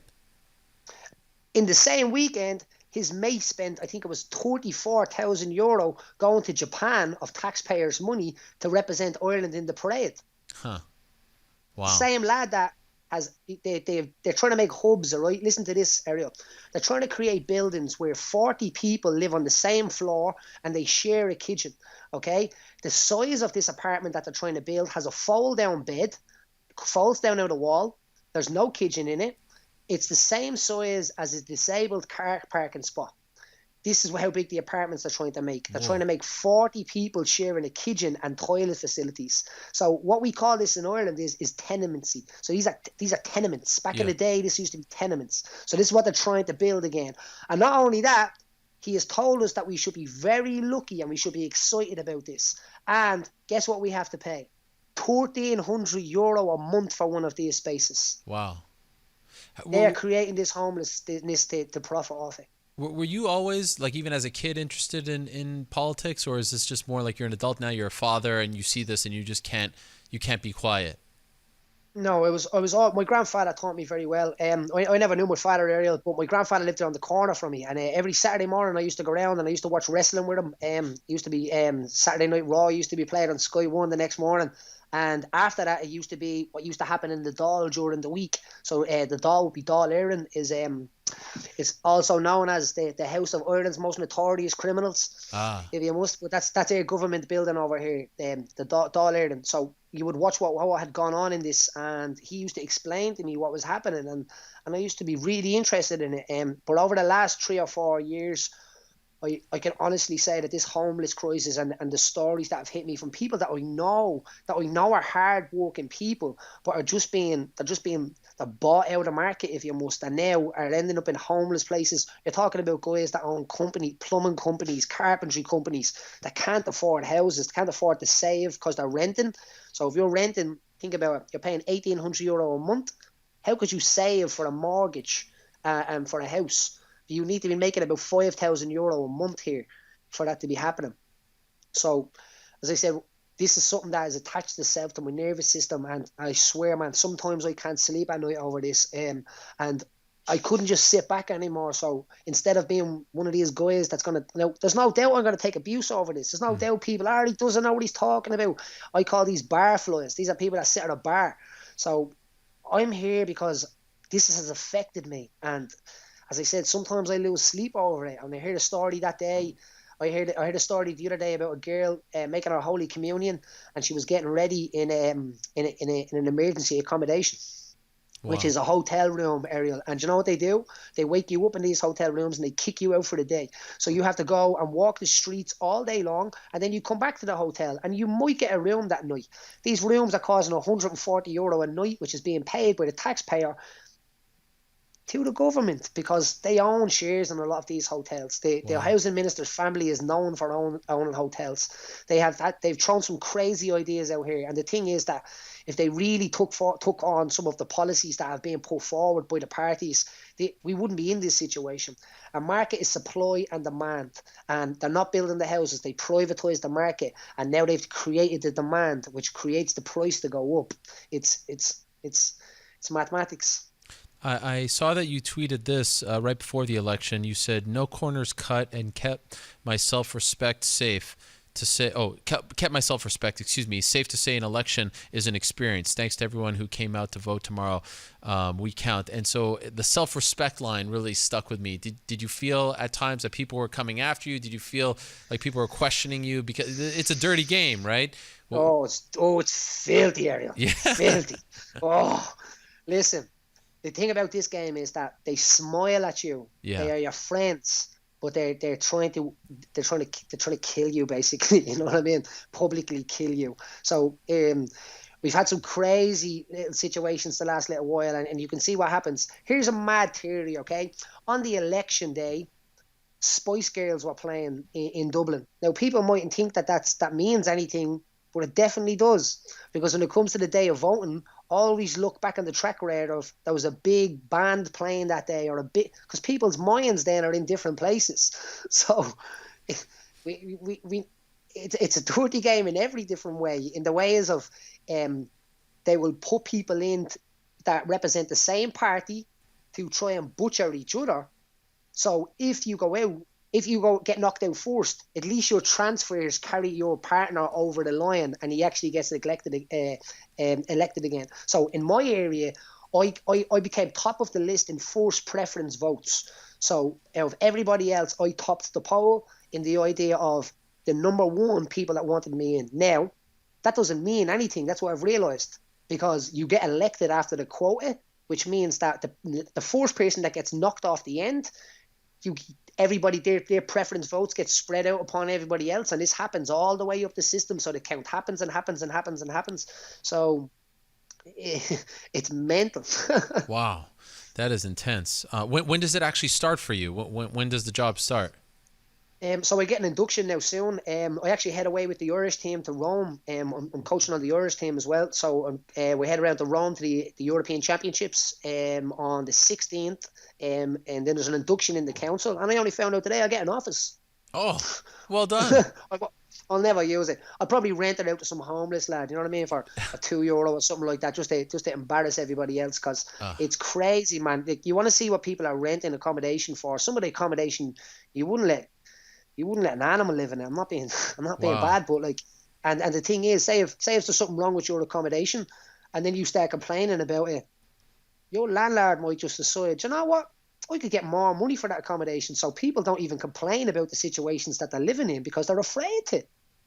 That's unbelievable. I mean, it's amazing that they have someone that's as passionate. I joke that, you're very passionate about tea. That's, what I first learned about you. And to see just how passionate you are for your people is an incredible thing that you're actually, a lot of people complain, but you're actually going out there and you ran for this and you get voted in. It's just an amazing story. And I think it's an amazing story for Irish MMA as well, because for those of us that have followed from afar and followed the work of the likes of P.T. Carroll and have realized the struggles that you guys have had in Ireland to get accepted and how you're viewed as like human cockfighters. Like basically you're viewed as the UFC fighters and MMA fighters were here in this country 20 years ago. For someone of your stature to now get voted in, I think it's a victory for Irish MMA as well. Now they have someone on the front lines and you can't be disparaged like that. So I think it's a great thing for the sport in Ireland as well. Have a little look around and see who's supporting Ariel and see who's not. What do you mean by that? I don't know. Just have a look around and you'll see who's supporting this wave of what we're doing and who's not. Everyone should be getting behind this. Everybody that has any sort of platform should be getting behind this and putting something into this because people comment on everything, but this is important. This is serious. This is, and we have people power is what resonates, and this is what we need now. We need to start getting this together and people to realize that. Do you know what? That's bullshit. No matter what much money you have in your bank account, and no matter what position you are in life, don't be an I'm all right Jack. Think about the other people. I love this country with all of my heart, Ariel, and I'll represent it until the day I die. And I'll always do it in the way where I'm trying to get the people that's the most needy in their environment, the most need, and the people that have worked their socks off and are still just being taxed over and over and over again. It's not fair. Paddy, you're a legend, my man. Around 5 years ago, we met for the first time. Remember UFC Dublin? Can't believe it's been 5 years since that amazing night. And now here you are. Who would have thought 5 years later you'd be doing this? I think you have a much more important job these days, and I'm very happy for you. I'm very proud to know you. It's incredible. I don't think I know any politicians. It's an incredible thing what Ariel, you've done. Yes. I have to say, hats off to you because you have gave this problem some light. When other people haven't, they've ran away from it and they've covered it and buttered it up, other media outlets and stuff like this. If people really want to be brave and step forward now, they should start seeing what's going on over here and start bringing it outside. Irish people have sought international support for 800 years during the struggles, through all of the stuff that we have, stuff that we've been through, and it's important that the outside world realise that this island is not the island that they left behind. It's not the island of like. Daily I'll die if you think, you know what I mean? Yeah. It's not. It's different now, and it's been taken over by the rich. Corporate companies are ruining this place and taking advantage of us, and that's what's happening. Well, you are now the voice of the voiceless, Paddy. So go out there and do your thing, my man. I wish you the best. Congratulations again. Good luck to you, and please keep us posted. And if there's anything we can do over here, please let us know as well. I definitely will, Ariel. Thank you so much. All right, there he is, the counselor. Paddy the Hooligan Holohan. How great is that story? A beautiful story, in fact, and it's amazing. 5 years it's been since that UFC Dublin show, July of 2014. Stands till this day as one of the more memorable events, if not the most memorable event that I have ever covered. And just, I mean, he kicked it off. He kicked off the night. Of course, that's the card that Conor McGregor beat Diego Brandao in the main event. Cathal Pendred on the card, Gunnar Nelson, Norman Park, Paddy Holohan. It was just a magical night. One of those nights. If you have never seen that card, if you're a newer fan, do yourself a favor. Go on. I think it's on UFC Fight Pass. I think it's on ESPN Plus, maybe. Just go find that card and watch it from start to finish. One of the most magical nights in the history of this sport. So well done, Paddy Holohan. All right, let us move along. Just a few weeks ago, our next guest fought against Donald Cerrone. There he is in Ottawa, Ontario, Canada. It didn't go his way, but here he is, still standing, still the same old Al. Wanted to give him a couple weeks, but now here we are, back and better than ever. Al Iaquinta joining us now on the program. Al, how are you? Better than ever. I'm better than ever. Thanks for having me on, giving me a little time to recover, like you said. Yes. But no, it's always good to be back on the show. Honestly, I blame myself. I screwed up the tradition, and I felt very guilty about that. So never again, okay? Good. That's awesome. If you're taking the blame, that means it's all your fault. I will take that blame. I will fall on that sword for you, my man. Call the record books. Get everything changed. You're taking the loss, L not me. on my record. How are you feeling afterwards? A few weeks later. I'm feeling great. Took a little while to recover, and that's it. I was swollen. I was beat up. I still got a little cut under here, but I don't think those are going away because the sun. I go and get the. It's going to take a while for the scarring to go away because of the sun and whatnot. But it is what it is. My no serious injuries. I mean, some pretty serious injuries, but nothing that won't heal on its own. And I don't need nothing crazy to be done. So just get back in the gym, physical therapy, recover, and back to training as usual. So when you say some serious injuries, like what? I broke my nose and I fractured my orbital bone, some deep bruising on my leg from some of those kicks. But I mean, I guess those are kind of. I think they said there's an average of one orbital bone fracture per UFC event, which is pretty crazy. Wow. So I was just another one added to the list. This is going to keep happening. These things don't fit in my ear. Is it because of the cauliflower ear? Yeah. Let me try switching them. Okay. Maybe if I put the left one in the right and the right one in the left. Does this usually happen every time you wear headphones? Yeah, I don't really use these ones. I try to get the right. On top, Well, I appreciate you going the extra mile. It sounds better on the show. Oh, perfect. Absolutely. Maybe this will work. Let's see. So wait, so you did break your orbital. Which side, left or right? My one? Right side. Okay. Do you need surgery? No, I didn't need surgery. Thank God. I was in pain, man. They were like, "Oh, we might have to do surgery if you can't, if it affects your vision." I was like, "Please, just let me rest. I can't do any more pain." My pain tolerance was at its peak, for that one for sure. But no, everything worked out good, and just some rest. It's hard for me to rest. I try to always be doing something, but I definitely needed to rest a lot after that one. I took a lot of. I don't want to.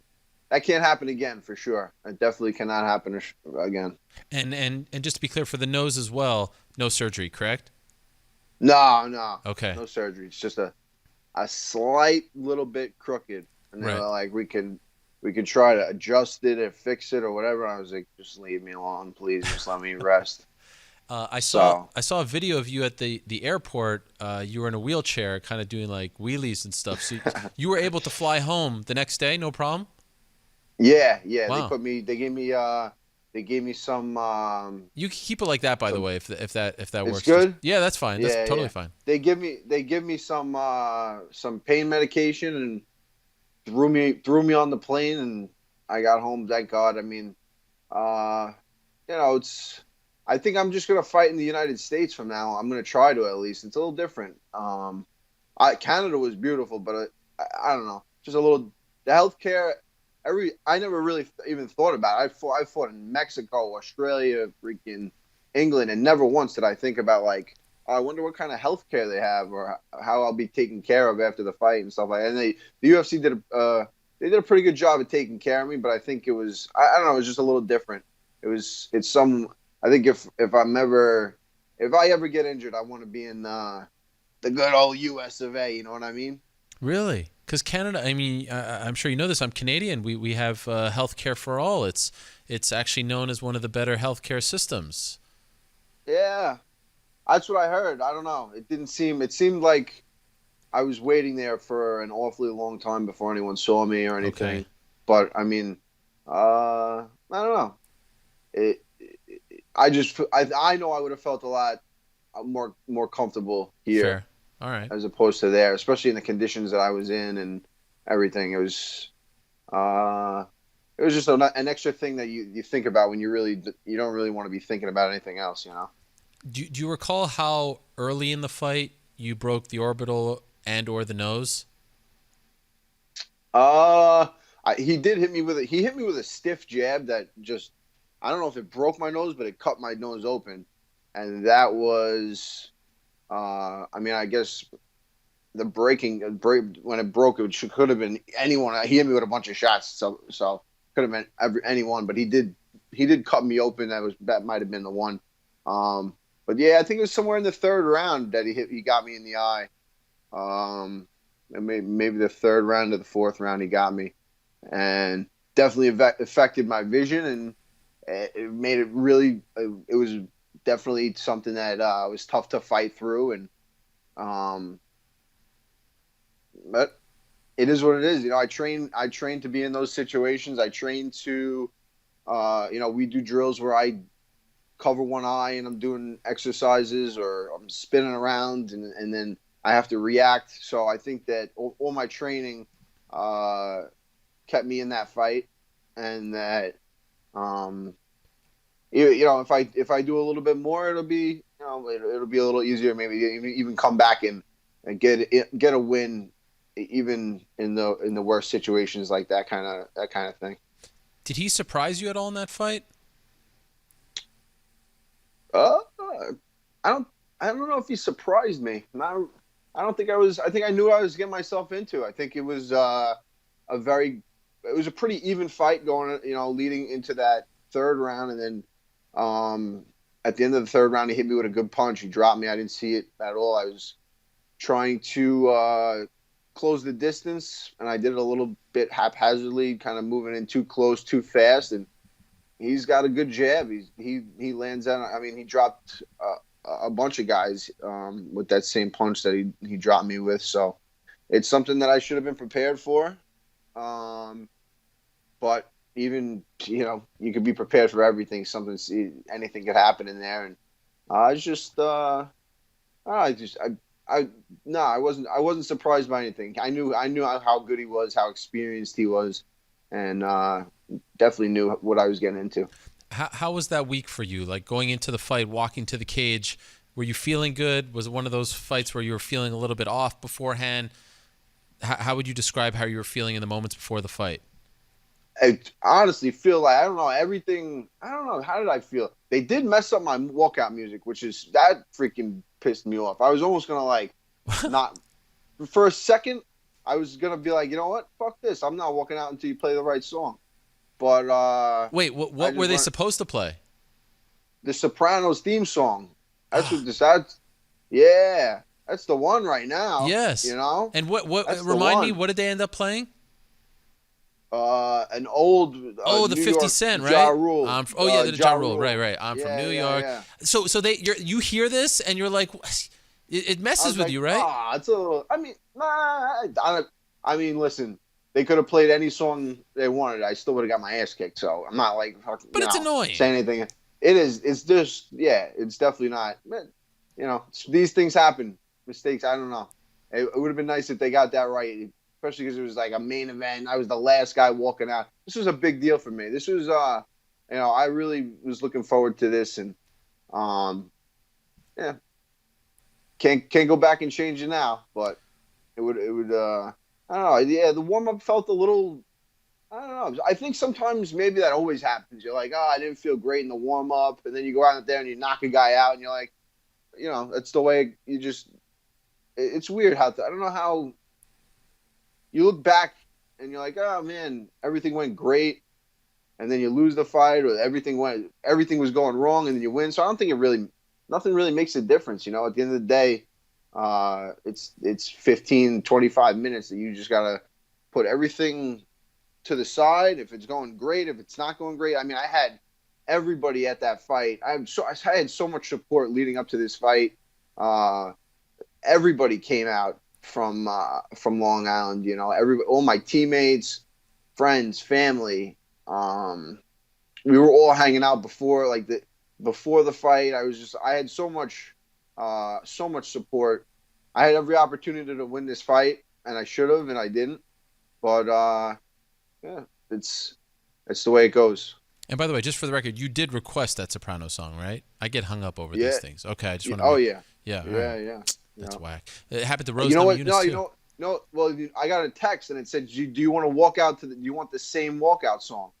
And I said yes, because the last one I used that song. Right. So the same walkout song would have been the same one. You know what I mean? So I guess something got lost there. Maybe they missed my last fight or something. I don't know. How can I miss that main event fight? Come right? On. Come on. Jeez Louise. Come on. Do we want to put that person on blast or no? No. All right, no, fair no. enough. Fair enough. But trust me, they've been put on blast. That's right. Well, we took care of that. All right, fair enough. Those final seconds at the end of the fight, it was hard to watch. You look obviously like you were in a lot of pain when you went down on your knees. Could you describe that pain, that feeling that you felt? Have you ever felt that before in a fight? No, not in a fight. It was just a lot of pain. I was hurting, man. I was hurting. And I knew that like every second that was going by, it was just like the adrenaline was wearing off. So I did leave. I tried to leave the cage because my leg was banged up, and I was like, I want to get back there, have the doctor check me out. At the end of I don't know, in my head, I wasn't really thinking about it, and it kind of maybe it came off a little disrespectful that I wasn't I don't know, staying for the decision or whatever it was, but I don't think anyone took. I don't think my opponent took any offense to it. The way I think about it is like if I just kick the shit out of somebody's leg and break their orbital bone, if you want to go have a doctor check you out as soon as possible, then by all means, brother, go right ahead. So I was kind of just like trying to get right in the back, have the doctor check me. I knew I was going to have to go to the hospital. I was just hoping that, the injuries weren't that bad. But then they sat me down on the stool, and the doctor looked at me, and then by the time I had to get up and walk out, my leg is swollen. This thing was freaking. He kicked me a few of those low kicks, the low ones by your shin. Yeah. And then a few of the ones on my thigh, inside and outside. And it was just like my whole leg was swollen. It was like they all connected together and just became one huge swell. But yeah, it was brutal. It's I'm just finally starting to really be able to move around good again. So it took a toll. That will not happen again. That's for sure. Are you almost surprised that you made it the 25 rounds, considering the amount of pain that you were in? Not really. I don't know. It's pretty crazy because during the only time I really felt any pain was in between the 4th and the 5th round. When you're in there and you're fighting, you don't really feel anything. I did feel a little like slow and my vision wasn't really there, and I was trying to just like recover a little bit during the fight, but it just really never happened. And he just kept, he just kept, landing shots and stuff, and really just picked. He beat the shit out of me the way a veteran is gets it done. A way he's good, man. He's good. I'm looking forward to his fight next week. I'll be out there actually. Aljamain's fighting on the same card. Right. So that's going to be, the guy's freaking crazy, man, but hey, more power to him. He's hopping right in there. He's going to make a lot of money in about a month. So are you surprised he's doing this? If he feels good, yeah, by all means, go right ahead. If I felt good, right, if I was in fight shape and I was feeling good and I got the opportunity, that's a great opportunity. He wins this, he is the number one contender. Right. And I'm sure he's getting paid well, and I'm sure, it's what he loves to do. So why not? You know what I mean? Do you think you'll take the rest of the year off? No. Hopefully, I'm thinking like September, October, relax a little bit, get some training in the summer. I'm going to go out, probably check out that Performance Institute again, do some work there, and then come back and put in a training camp, Well, I don't know if this is of interest to you, but I believe you're correct me if I'm wrong, you might be the last guy, unless I'm blanking here. You've not fought at MSG, correct? I have not. Barclays Center. Yeah, so I feel like you're the MSG. last one of the New York guys, and MSG, they're going to MSG November. That feels like a good time to come back. Sign me up. That'd be sick. Yes. Would you Hell like yeah. that? No, You'd want that, right? That would be. It wouldn't get much better than that, I don't think. Yeah. Okay. I like it. I'm gonna call Dana after the show and just like plant the Yeah, seed. give him a call. Just Yeah. give him a call. Shoot him a text or something. Just be like, yo, we haven't talked in a while, I'm sure, but DM. I think like that a DM him. shoot, send him a DM, and I'm sure he'll understand. He'll get me on there right away. Yeah. As long as you got my back, but yeah. Always. Well, I'm happy to see that you're in good spirits. And did am I correct in assuming that your parents just celebrated an anniversary? Is that accurate? 40th anniversary. Wow. Incredible. 40th anniversry. That's what'd you guys do? We went down to the Cabana. You've been there before. We had a bunch of their friends down there. We had a dinner and just hung out, some old stories, and good times. It's always good times with them, and it's great that what an accomplishment. It speaks about the both of them so much. Did your mom make pina coladas for everyone? No, we were just crushing the wine. We were just drinking wine. No peanut. I don't know. Yeah, I don't know. Let me tell you something. Your mom makes an incredible pina colada. I'll just leave it at that. I'm still thinking about it 3 years later. There we go. Well, all right. You're welcome back anytime, Ariel. Anytime. Thank you, Al. Have a little party. And I'm sure she'll love to make some pina coladas. Virgin, only virgin. Yeah, we suppose you don't have to know. Okay. You just take what you're given. Thank you, Al. It's great to see that you're okay, in good spirits.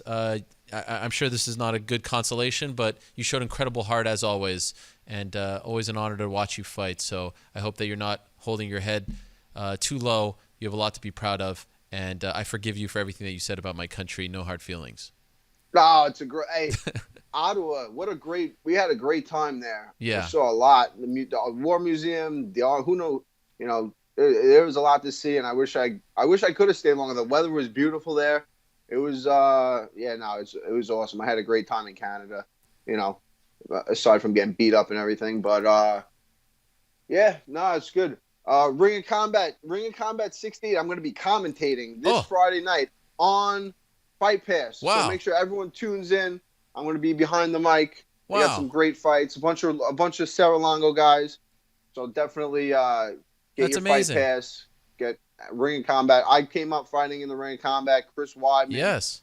Frankie Edgar. I could go John Vellante. I could go on and on about the great fighters that have come from the Ring of Combat. So I'm sure there's going to be a few more guys coming from this weekend show and eventually making it onto the UFC and maybe even being champions. You never know. That's amazing. All right. Congratulations. I'll check that out this Friday. Ring of Combat. The broadcasting debut of Iaquinta. Well done, my man. Yes. We'll check it out, and we'll talk to you soon. Thanks, as always, for the time.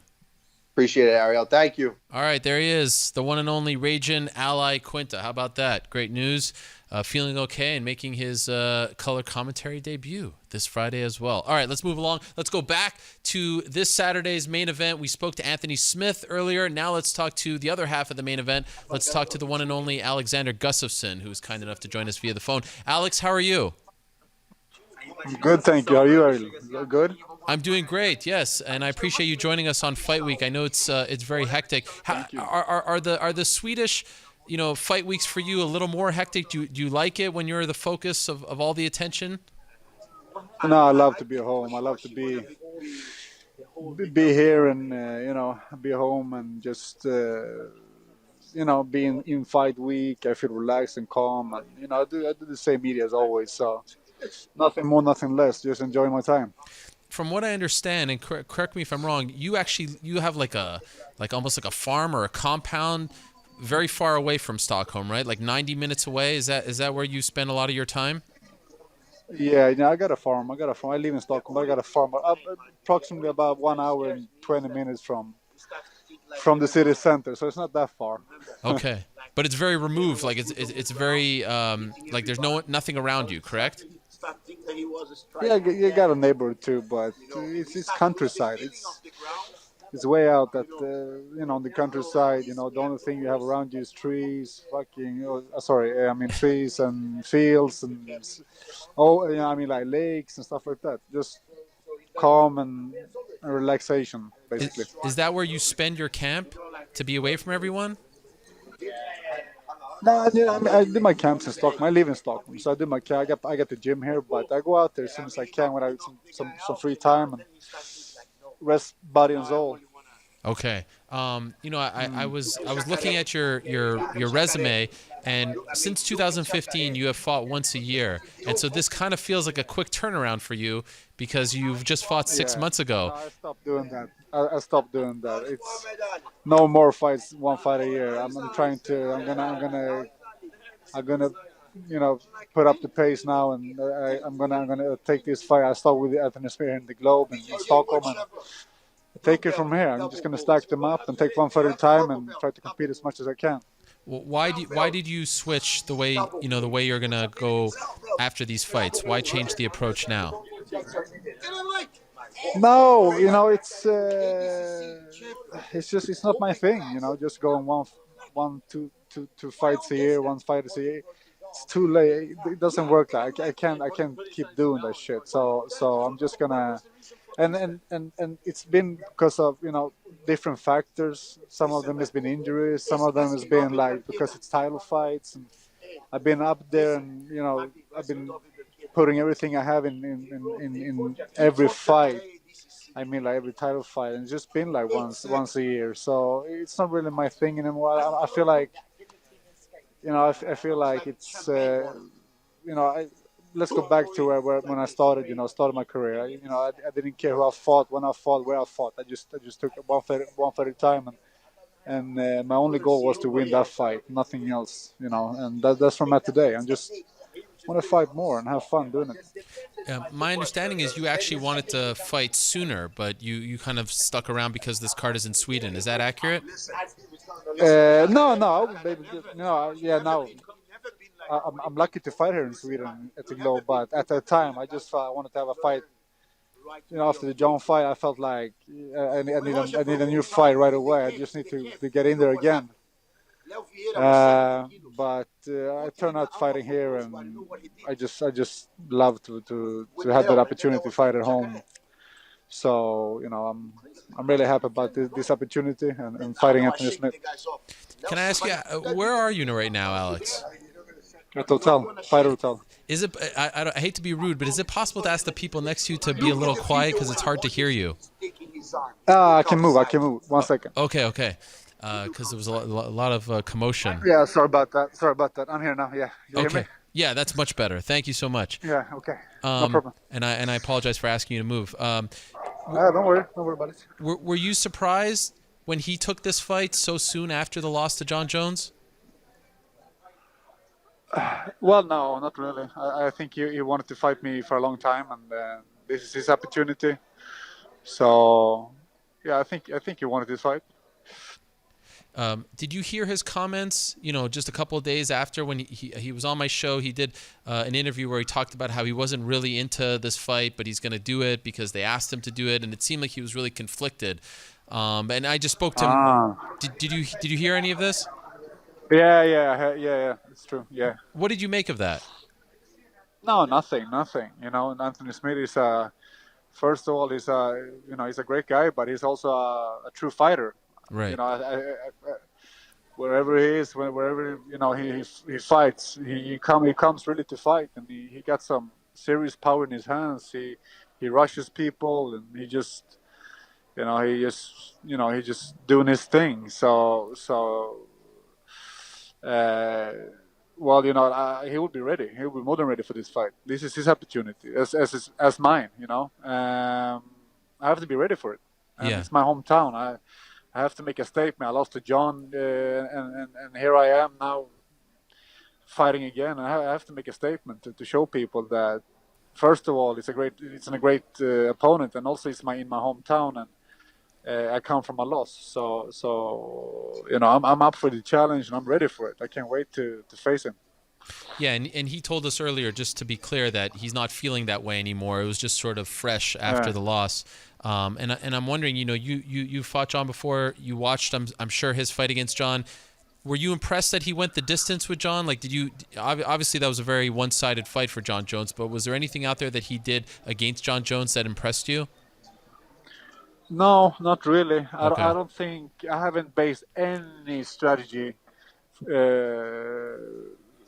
for watching that fight at all. No game plan at all. I don't think Anthony really was himself in that fight, because in other fights he's just been crushing legends. He's been going through people like a train, and this fight he just took a beating for 5 rounds. So I don't know. I don't take anything from that fight at all. He's a tough guy. He's a guy. It's hard to finish him. And even if it's a really bad situation for him in the fight, he just keeps staying composed. He doesn't stress. He's dangerous. So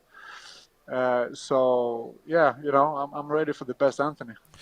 Were you surprised that he didn't take the illegal knee? Like, if you were in that position, would you have done the same thing, or would you have? Because he could have won the belt. No, just keep. No. That's not the way you win a belt. I would just keep going like he did. He's a fighter. He's a warrior like that. So that's the honorable thing to do. Yeah, 100%. I would have taken the belt, by the way. That's life-changing money right there. You get the rematch, right? No comment. Yeah, but you need to have some warrior spirit too, and some, Well, no comments. That's the difference between you guys and me, I guess. You guys do something that I can maybe. Yes. I think it's a true samurai in you too. All right, fair enough. Thank you for that. And when you were offered this fight against Anthony, did you like the opponent for Sweden, or was there someone else that you had in mind? Yeah. No. I like the opponent. Because there was a weird thing between you and Corey Anderson, like the day the fight was announced. Yeah. You guys what happened there? No, I don't know. I have no idea. I have no idea. I'm gonna fight. I'm gonna fight Corey Anderson one day. Anyway, so it doesn't matter. I'm happy to fight Anthony Smith here, and he's a very entertaining fight. Comes to fight, and it's gonna be a war. And I'm truly happy that I'm facing him. You have fought, as a member of the UFC, you have fought in your home country 3 times. You have 2 victories and 1 defeat. I was at the one fight against Rumble Johnson. I'll never forget that fight because it was at like 4 a.m. to accommodate the American. Yeah, it was crazy. It was crazy. And I just remember the crowd just was completely silent after what happened. Do you remember that feeling? No, Everything. It was such a big fight for you, and it was in that big stadium, right? Do you think about that? Like the feeling of losing at home is probably something that you never want to experience again. Do you use that as motivation, that experience? Absolutely. Yeah, 100%. Yeah, that was the fight. I shouldn't have lost at all, but I did it, and it was a terrible feeling. Yeah. But so absolutely, it's something that I have in my mind, and in a good way. It motivates me a lot, and the only thing I'm thinking about is not being in that situation, in that position again, ever. As long as I'm doing this shit and competing and being active, I'm gonna make sure I'm gonna stay undefeated in my hometown, in my home country. So that's, from that loss, I know now and in the future, I'm just gonna be every fight I do in Sweden, in Stockholm. I'm gonna do my best, and I'm gonna make sure I get the W every time. So. Someone asked me recently, what is at stake in this fight? And I don't know if a title shot is necessarily at stake because both of you just fought, John. And I asked Anthony that question, and for him, he's just like, I just want to get the feeling that the embarrassment from my performance against John, because I'm so unhappy with it, I need to get it out of my system. And so I want to ask you the same question for you. What is at stake in this fight? What are you fighting for in this one? To make a statement, to make a statement. I just feel like I didn't. I want to show people that I belong at the top. I belong at the top to fighting the best guys, and also it's in my hometown. So, it's I just want to go in there and perform like like I have never done before. Just fucking do my thing and get that W and get that feeling of winning again, and just pile them up, one at a time, and let's see what the future brings. So do you sort of sympathize with what he's saying about like the bad feelings that you want to get out of your system after the fight against John? Yeah, we all, yeah, of course, we all competitors here. We do it for one reason. That reason is just, we're all fighting for one reason, and that is because we want to stand in that octagon with a W and having that feeling in you, and that's why we do this. And you just want to get that loss. You just want to, you just want to forget that loss and keep moving and keep winning and have that flow and that feeling in your body. It's the best thing you can do as a competitor and as a fighter. Have you watched that fight a lot in the build up to this fight? No, of course I've seen it. But okay. Yeah, it is what it is. It's John. It's not human. Just kidding. No, it's yeah, but like he's a beast in every way. So it is what it is. I'm fine by it now. I'm not fine with it because it's a loss, and a loss is a terrible thing to have on your record, and to have it with you as a fighter. But it's sport. We're doing sports here. We have to move on. Life goes on. Like we have more fights to do. We have more fighters to fight. So I'm here, man. I'm here to take just one fight at a time, and get that W, and just keep going, and see what I'm at, where I'm at end up in the future. And how is your groin feeling? Sorry? Your groin, because you injured your groin in that fight, right? Yeah. No, yeah, it's good. Yeah, it's good. It's much better. Yeah. No, I hurt it really bad. I've been hurt in fights. I've been hurt. But this was something extra. I never felt this way before. It was just a well-placed knee from nowhere, and he shut me down totally. No footwork whatsoever, no kicks, no nothing, no knees. The only thing I could do was pressure. I couldn't even defend the takedown. I couldn't even get up when it was on top of me, and nobody can hold me down. I'm telling you. Doesn't matter if it's John, DC, or whoever is on top of me. I'm getting up. That's my thing. Nobody holds me down like that. And I couldn't. I was stuck on the ground there. I had so much pain, but that's history now. Well, and did you need surgery on it? No, right? No. But I had a kind of bad bleeding. Wow. In the groin, and we have some bones in there that just that I hurt a little bit. So I got some. I don't know how to say it in English. Never mind. But yeah, it was hurt bad, but I didn't operate it or anything. I just had to treat it. Okay. And my last thing for you, Alex, is it possible that your career is on the line? Like I heard that you said recently, like that if Anthony Smith beats me, maybe I don't have it anymore. Is that the mindset that you have going into this fight?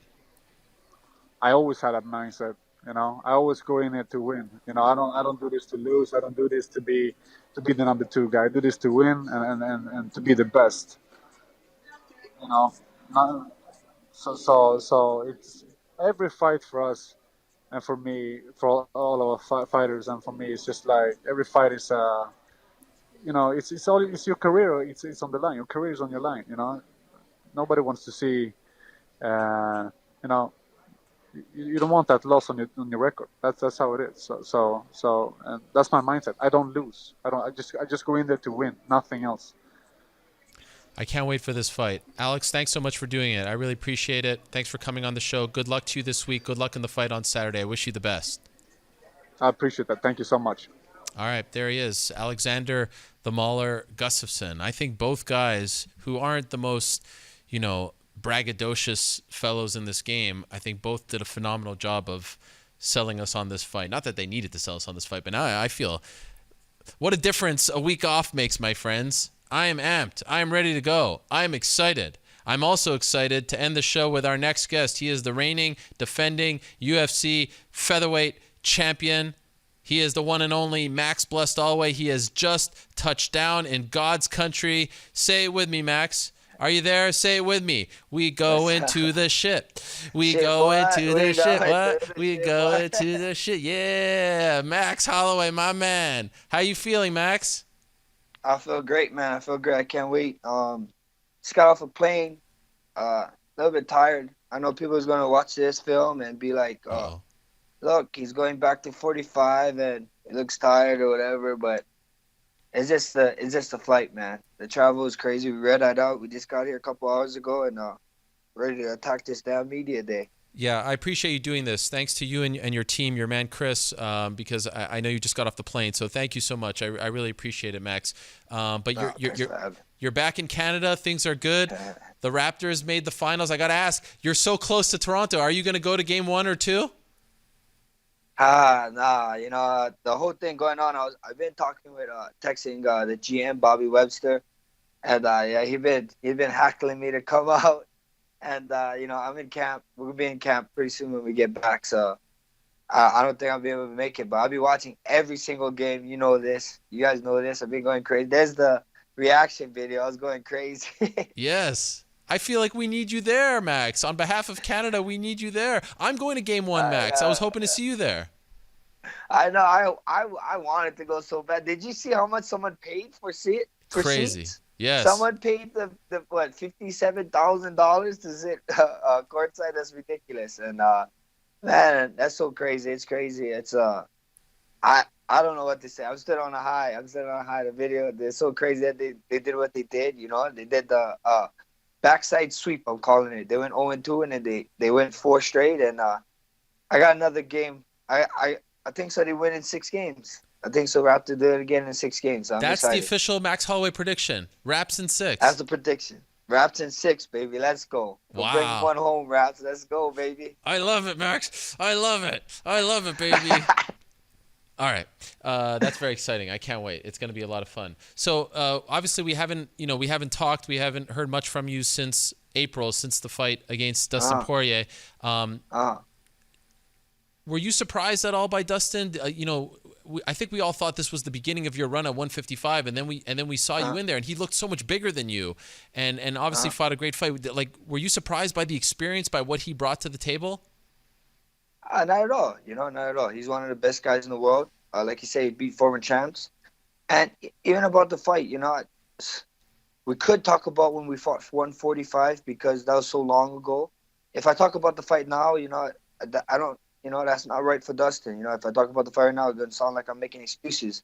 And I'm not going to make no excuses. He was the better man that night. And he took the W. Congratulations to him. I'm excited to see him and Khabib go after it. And I can't wait. We back. We ready. I'm going to be back here in the 10th Island. And I can't wait to fight again. So you're taking this fight, relatively soon after the fight against Dustin. You're coming back just, 3 months later. Was that always part of the plan, or did they come to you and say, we need you for this card? No, that was part of the plan. The plan was fight at 55, come back in summer, defend my 45 belt, and we go from there. I got back from, after the fight, we got back to my hotel room at 5 a.m. in the morning. Dana called us at 12 o'clock in the afternoon to check us, and I was harassing him already. I was like, when is my next fight? Book my next fight. I wanted to get back in there. And exciting times. They came with this. This is the fight they came up with, and I was excited for it. I can't wait. Me and this dude got some history, and I can't wait to share the octagon with him. So there was this video that came out afterwards of your son, Rush, who was sitting cage side. He was very emotional watching that fight. And I think, since he's been coming to your fights, that was the first time that he saw you lose, right? Yeah. What was it like to see his reaction, to see how much pain he was in for you? Ariel, me and you are the same. I'm a dad. You know this. And, life sometimes is about how to take L's, The kid didn't win it. He never saw me lost, He never saw me lost. I was a superhero in his eyes, and he noticed that, hey, his dad is normal, and he grew, he came stronger. And now I think I'm positive, and he's taking the step to be my superhero one day. So it is what it is. It was a life lesson. And it was a hard one, I talked to him after the fight, I told him, I asked him, I was like, why you cry for it? He wasn't crying when I was getting punched in the face or cut or whatever. He said he actually cried because I lost. So, that's cool. A lot of people, they don't understand. There's difference in this. A lot of people always tell me, oh, where you take the kid to the fight and blah, blah, and so on. This is all he knows. You know, all he did know was me winning, and all he sees me is fighting. When he was a young kid, he came training with me. I didn't have a babysitter at the time. He had to come to the gym with me, and that's what we did. You know, and now he understands that I lost that little superhero ability, but he's one step closer to becoming my superhero. So, you know, you win some, you lose some. Was it hard for you to see him like that? Did it break your heart? I saw him crying. You know, I talked to him, and it's life. It's life. You know, I had to be strong for him. I had to hold back some tears, but not the day. This is life. You know, things come to end. All good things come to end sometimes, and it's just learning experiences, man. You know, when I saw him, you know, I just talked to him. You know, I was glad. I told him, hey, not to ever cry again. Don't do that. You break your daddy's heart. He promised me he wouldn't, so it's cool. It's pretty amazing. He's got Shaq consoling him. Did you see that? Everyone loves him so much. Yeah, I saw Shaq. Yeah, I saw Shaq. I saw Dustin. I talked to him, and they cool. You know, this sport, man. This sport is amazing. This is just a different sport. This is the people in it, the fighters. When we get people think we're one way, and then when you get to see behind the scenes, you know, the Through It in Agony. I think that's one of the best videos that UFC drop. You know, is when they do the Through It in Agony. They see the raw emotion, the real people, and you know, I didn't even know the camera was there half the time. I was tripping out when they got someone's film of it. I was like, oh wow, I didn't see him, so that's cool. Yeah, it's amazing footage that you guys allow us to see that part of you. And I don't even know if you can answer this question, Max, but I will ask it anyway. Like, you always seem to say and do the right thing. You know, sometimes the sport gets really ugly at times, and like the way you and Dustin handled you know, yourselves, conducted yourselves, what you said to him afterwards, even how you react to the loss afterward, what you say on social media, where does that come from? Have you always been that way? Like, why, you know, I hope I'm not jinxing you here, but you always just have the ability to say and do the right thing. You are an amazing representative for our sport, and I'm not just saying it because I'm talking to you. I said it on the Monday after the fight. You and Dustin represent the best of MMA, the way you conduct yourselves. Has that always been something that's been inside of you, or is that just part of your maturation as a person and a fighter? You know, I gotta thank my grandparents. You know, my grandparents, my parents. They're the one that raised me. You know, they're the one that you see, and then I got a great team behind me. That makes sure.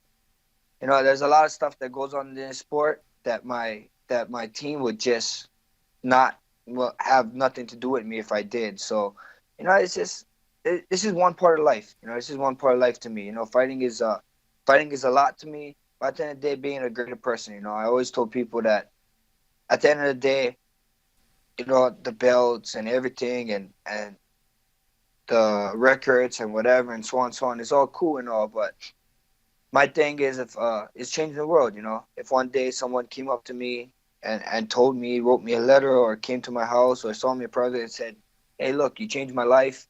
You know, that's what it's about. You know, it's changing one person's life. You want to leave this world better than when you was here. So that's the plan. Are your days of fighting at 155 over?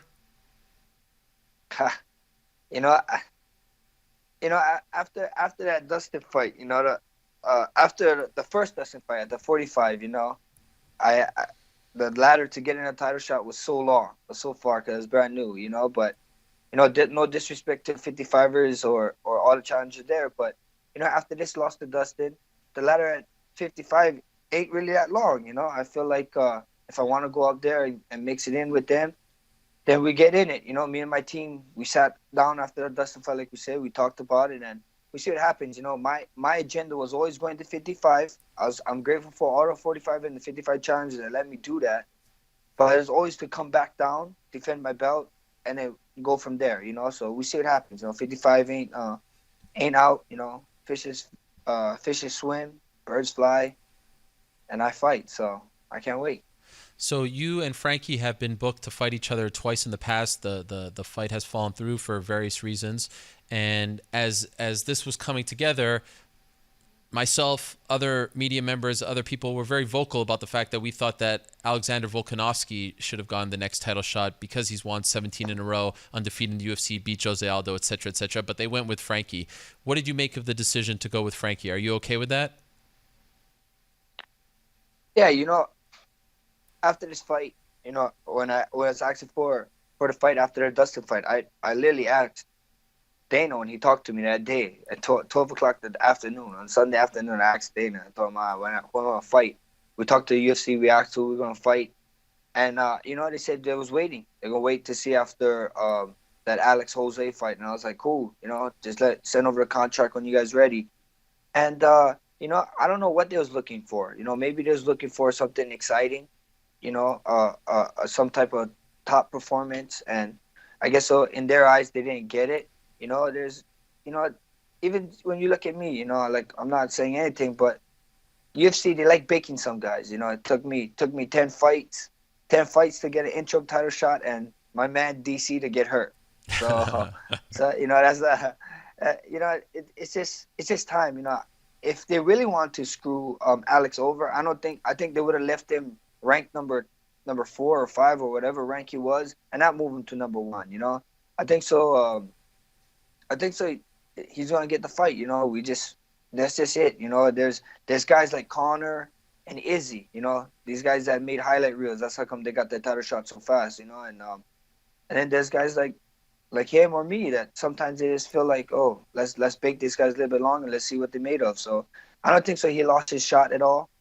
I know he was just hospitalized in his foot. I hope everything is going great for him. I saw him talking to the show. So we go from here. First thing first is Frankie. And like I said, I don't get to choose. These guys, they think I get to call up UFC and like, I want to fight this guy. It doesn't work that way. When you're a champ, they usually call you up and say, look, you're fighting this guy and that's it. Sign the contract. And I ain't got no problem with that. I know you don't like to choose, you don't want to choose, but it did feel to me like there was a part of you that felt like at some point I need to beat Frankie. At some point that would be a good thing for my career to get by him because he's a former champion and all that, and he's such a legend in this game. Is that accurate? Oh, yeah, for sure. Frankie is one of the guys that you want to fight. Frankie, Aldo, these are the guys that I wanted to fight, and this came to fruition, third time's a charm, I hope, and I can't wait. And why not do it here in Canada? I heard, I was talking to the guy that's talking to me about the arena, our driver, and he said how much the arena costs, how much they spend on the Jumbotron. That's going to be crazy. When he was telling me the prices of this stuff, I was tripping out. So I'm excited to be here. Let me tell you something, Max. I've been to a lot of arenas in my day. The arena in, do I still have you? We may have lost Max there. I was about to tell him something about Rogers Arena. Oh, he's back. Max, are you sorry back? Sorry about that. Yeah, sorry about that. No problem. Yeah. The arena in Edmonton, Rogers Arena, is the nicest arena that I've ever been to in the entire world. It's unbelievable. So you're in for a treat. Yeah, I can't wait. I mean, I'm so excited. That's what I heard. I heard it's like it hold records and stuff. So I'm excited to fight here. Can't wait. And have you seen Frankie yet, or are you going to do media with him this week? I think we do media together this week. I haven't seen him. I haven't seen him yet. But okay. I think we got a couple stuff on top of the schedule together. Did you watch that Volkanovski Aldo fight? And if so, were you impressed with Volkanovski? No, I didn't get to see it. I didn't get to watch it. I forget what I was doing, but I didn't get to see it. But I heard he won. Yeah. To beat the King of Rio in Rio is a tough thing. So congrats to him, and exciting times right now. Exciting times. A lot of contenders is popping up, and I can't wait. There's this idea that's been thrown out, and I hope you don't say to me that you're just going to focus on July 27th, because I'm going to ask the question anyway. But there's this idea thrown out that I already know what the question is. Israel, Robert, Australia, Alex, you, co-main event, Australia. Would you do that? Would you go to Australia to fight an Australian?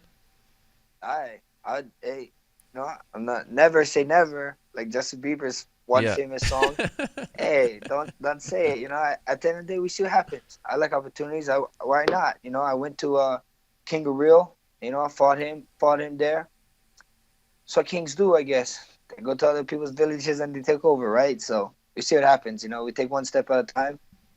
We got a hands full with Frankie right here coming up. So I can't wait. We see what happens. We see what UFC has to offer after this, and we go from there. But in your schedule, you said, the plan was always fight April, then come back in the summer, defend your title. Would then coming back in around October, if all goes well in July, would that fit your schedule, or would that even be too soon for you? We see what happens. We talked about summer with my team, and we didn't really go after that. We just wanted to do the 45 thing. We wanted to fight the 55, come back to 45, and we was gonna figure out after that. We see what happens. We got a lot on our plate right now, and I just can't wait. This is exciting times right now. There's a bunch of fights, big fights coming up, and I can't wait. I would imagine, though, it would be a little bit annoying. Like, you've been trying to get the UFC to come to Hawaii all this time, and then you got to go to Australia to fight an Australian. I mean, come on. Yeah, I know. UFC Hawaii is a thing. I still believe it's gonna happen. I still believe that they can't be denying me for much longer. Come on, man. We need one home. So we see what happens. I'm a faithful. I still got faith in it 100%. But if it's Australia, it's Australia. If it's the Ninth Island, Las Vegas, it's Las Vegas. So we see what happens. It has been a long time that you have gone into a fight coming off a loss, Max. It's been a considerable amount of time. To be exact, when was it? 2013, an incredible run, that fight against Conor McGregor. So we're talking 6 years since you've gone into a fight off a loss. Do you feel different? Like, is your mindset different? Your confidence different? Is it a different experience now for you? Not at all. Not at all. I approach every single fight like I told you guys before. I'm 0-0. I'm 0-0 every fight. The win streak was cool. The records I'm breaking is cool, but I'm 0-0 every fight. I try to just stay focused at the task at hand and not look too forward, not look too back. But it is what it is. Loss is not gonna define me. And I said it before. A true champion is measured by what he can do after a loss, and not what he can do if he keep on winning. So you guys get to find out. June 27th is gonna be an exciting time. I get to be back in my adopted country. Yes, and I can't wait to do it. How much did you weigh in that fight against Dustin? Do you know? I do not know. Okay. I do not know. I'm just wondering, are you dreading this cut back down? Like, was life so good in Atlanta that week that you forgot what life is like cutting to 145? No, life is all right in Atlanta, but at 45, I'm not dreading it at all. Okay. I'm a king. I'm a champ. We've been here, done that too many times, so I can't wait. How long are you staying in Edmonton for? I'm staying here only for one night, my friend. I get home to Hawaii Wednesday night, so they got us jam-packed there. Damn. Actually, after we got here, I got to go do some media stuff, go to sleep, wake up, do some media stuff. I got my plane at in the afternoon tomorrow, and I arrive Wednesday night at home. So that's the great thing about flying to Hawaii. You always give back sometimes, so I'm excited. Yes, and I know you come from, by the way, a country, or I should say a state that has beautiful beaches. I don't know if you know this, but in Edmonton, they have one of the biggest malls in the world. They have an indoor beach. So if you're... Beach. We do. Hey, if you guys ain't following YouTube, me on YouTube, all Maxis, do you guys a favor and go ahead over to YouTube and follow me, because we're going to that beach. That's gonna be all Maxis stuff. We're gonna do it. You gotta tell us the other secrets about. I heard there's a famous lake. We looked it up over here. 6-hour drive. I don't know if we're gonna do it when we come up, but there's a lot of stuff we do. Make sure you head over to YouTube. Follow me, all Maxis. We're going to do that beach. We heard about it, and I can't wait. I'm excited for it. Perfect. Yes, I want to see the Hawaiians at the indoor beach at the mall in Edmonton. That would just be absolutely perfect. You can see a bunch of Hawaiian acting some fools at an indoor beach. I love it. You're doing a great job, as always, with the social media stuff, and it was great to see your reaction to the Raptors win on Saturday. Max, thank you so much for doing this, my man. I really appreciate it, especially coming off the plane. It means a lot to us. So enjoy your time in Edmonton. It's a beautiful city. Thank you, brother. They call it the City of Champions, by the way. So you'll fit right in, right over there. You and Wayne Gretzky, fit. Exactly. You and Wayne Gretzky, my man. Oh, enjoy it out there, yes, and we'll talk to you soon. Go Raptors, baby. No, thank you, fam. Go Raptors. Let's go. Raptors in 6. Let's go, baby. Yes, I love it. There he is. Max Holloway, the adopted son himself, returns to Canada July 27th, Edmonton, to be exact. The Rogers Arena, like I said, maybe the most beautiful arena that I've ever been to, will host the card. And And let me just say this about this main event, because I know the words have been twisted and this nonsense. Because I reached out to Frankie, and just to let him know, like, I have the utmost respect for Frankie Edgar. Frankie Edgar is a legend, and he is a Hall of Famer. If there's ever an MMA Hall of Fame, you know, he should be first ballot, a true independent Hall of Fame. No one is questioning his resume. No one is questioning what he's done. All the talk about, like, I'm just looking at it as a factual thing. You're asking me a question: who deserves this title shot between Volkanovski and him? You have to have an answer. But that is not to take anything away from Frankie Edgar, and I have no problem with this fight. And especially, I mean, it's weird how things turn out. I don't think they made the decision after what happened to Volkanovski's foot. I think they made it before, but it kind of ends up being a blessing in disguise from a timeline standpoint. I'm looking forward to this fight. It's a fun fight. And it almost feels like a rite of passage, if you will, for Max, something that he wanted to do, needed to do to really cement his spot as one of the all-time greats, not just at 145, but in the history of this sport. So no problems here, at peace with it, and certainly looking forward to it on July 27th. A couple of pieces of breaking news before we say goodbye on this Tuesday edition of the show. And I have to say, a very uplifting version of the program. A lot of great stories, a lot of great personalities. I enjoyed it very much.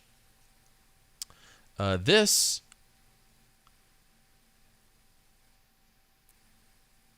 from what in the world? So Yoel Romero, wait a second. Yoel Romero, as I reported a few weeks ago, was suing Gold Star Performance Products for that failed drug test that he had several years ago. It ended up coming out as a contaminated supplement. I was told by his manager, Abraham Kawa, that in New Jersey earlier today, they won their case against Gold Star Performance Products. And this is what he wrote to me. $27.45 million is the total Yoel was awarded. $3 million for lost wages, $3 million for reputable harm, $3 million for emotional damage. Multiply that times 3 for the state of New Jersey Consumer Fraud Act. That's insane. So $27.45 million was just awarded to Yoel Romero.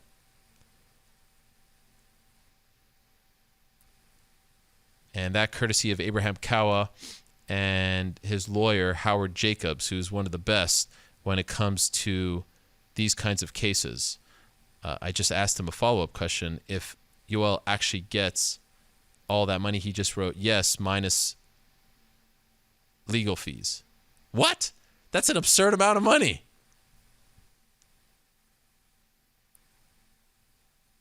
I just wrote that to him.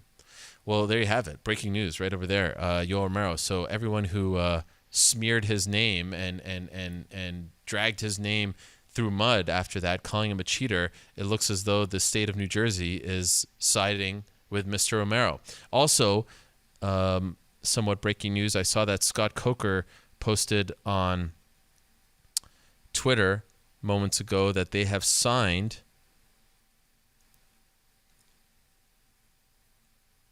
Robin van Roosmalen, who is a former Glory kickboxing champion, and it appears as though they are putting him in their 145-pound Grand Prix. He only has 2 pro MMA fights. If you're a Glory kickboxing fan, if New York Rick was here, he'd wax poetic all day long about how great of a fighter he is. But no, honestly, I know I think most combat sports fans, certainly MMA fans, have heard of Robin van Roosmalen. It appears as though Bellator has signed Robin van Roosmalen, and they are throwing him into that Grand Prix, which kicks off in the fall. So that is a very interesting signing on their part. Justin Willis has been released from the UFC.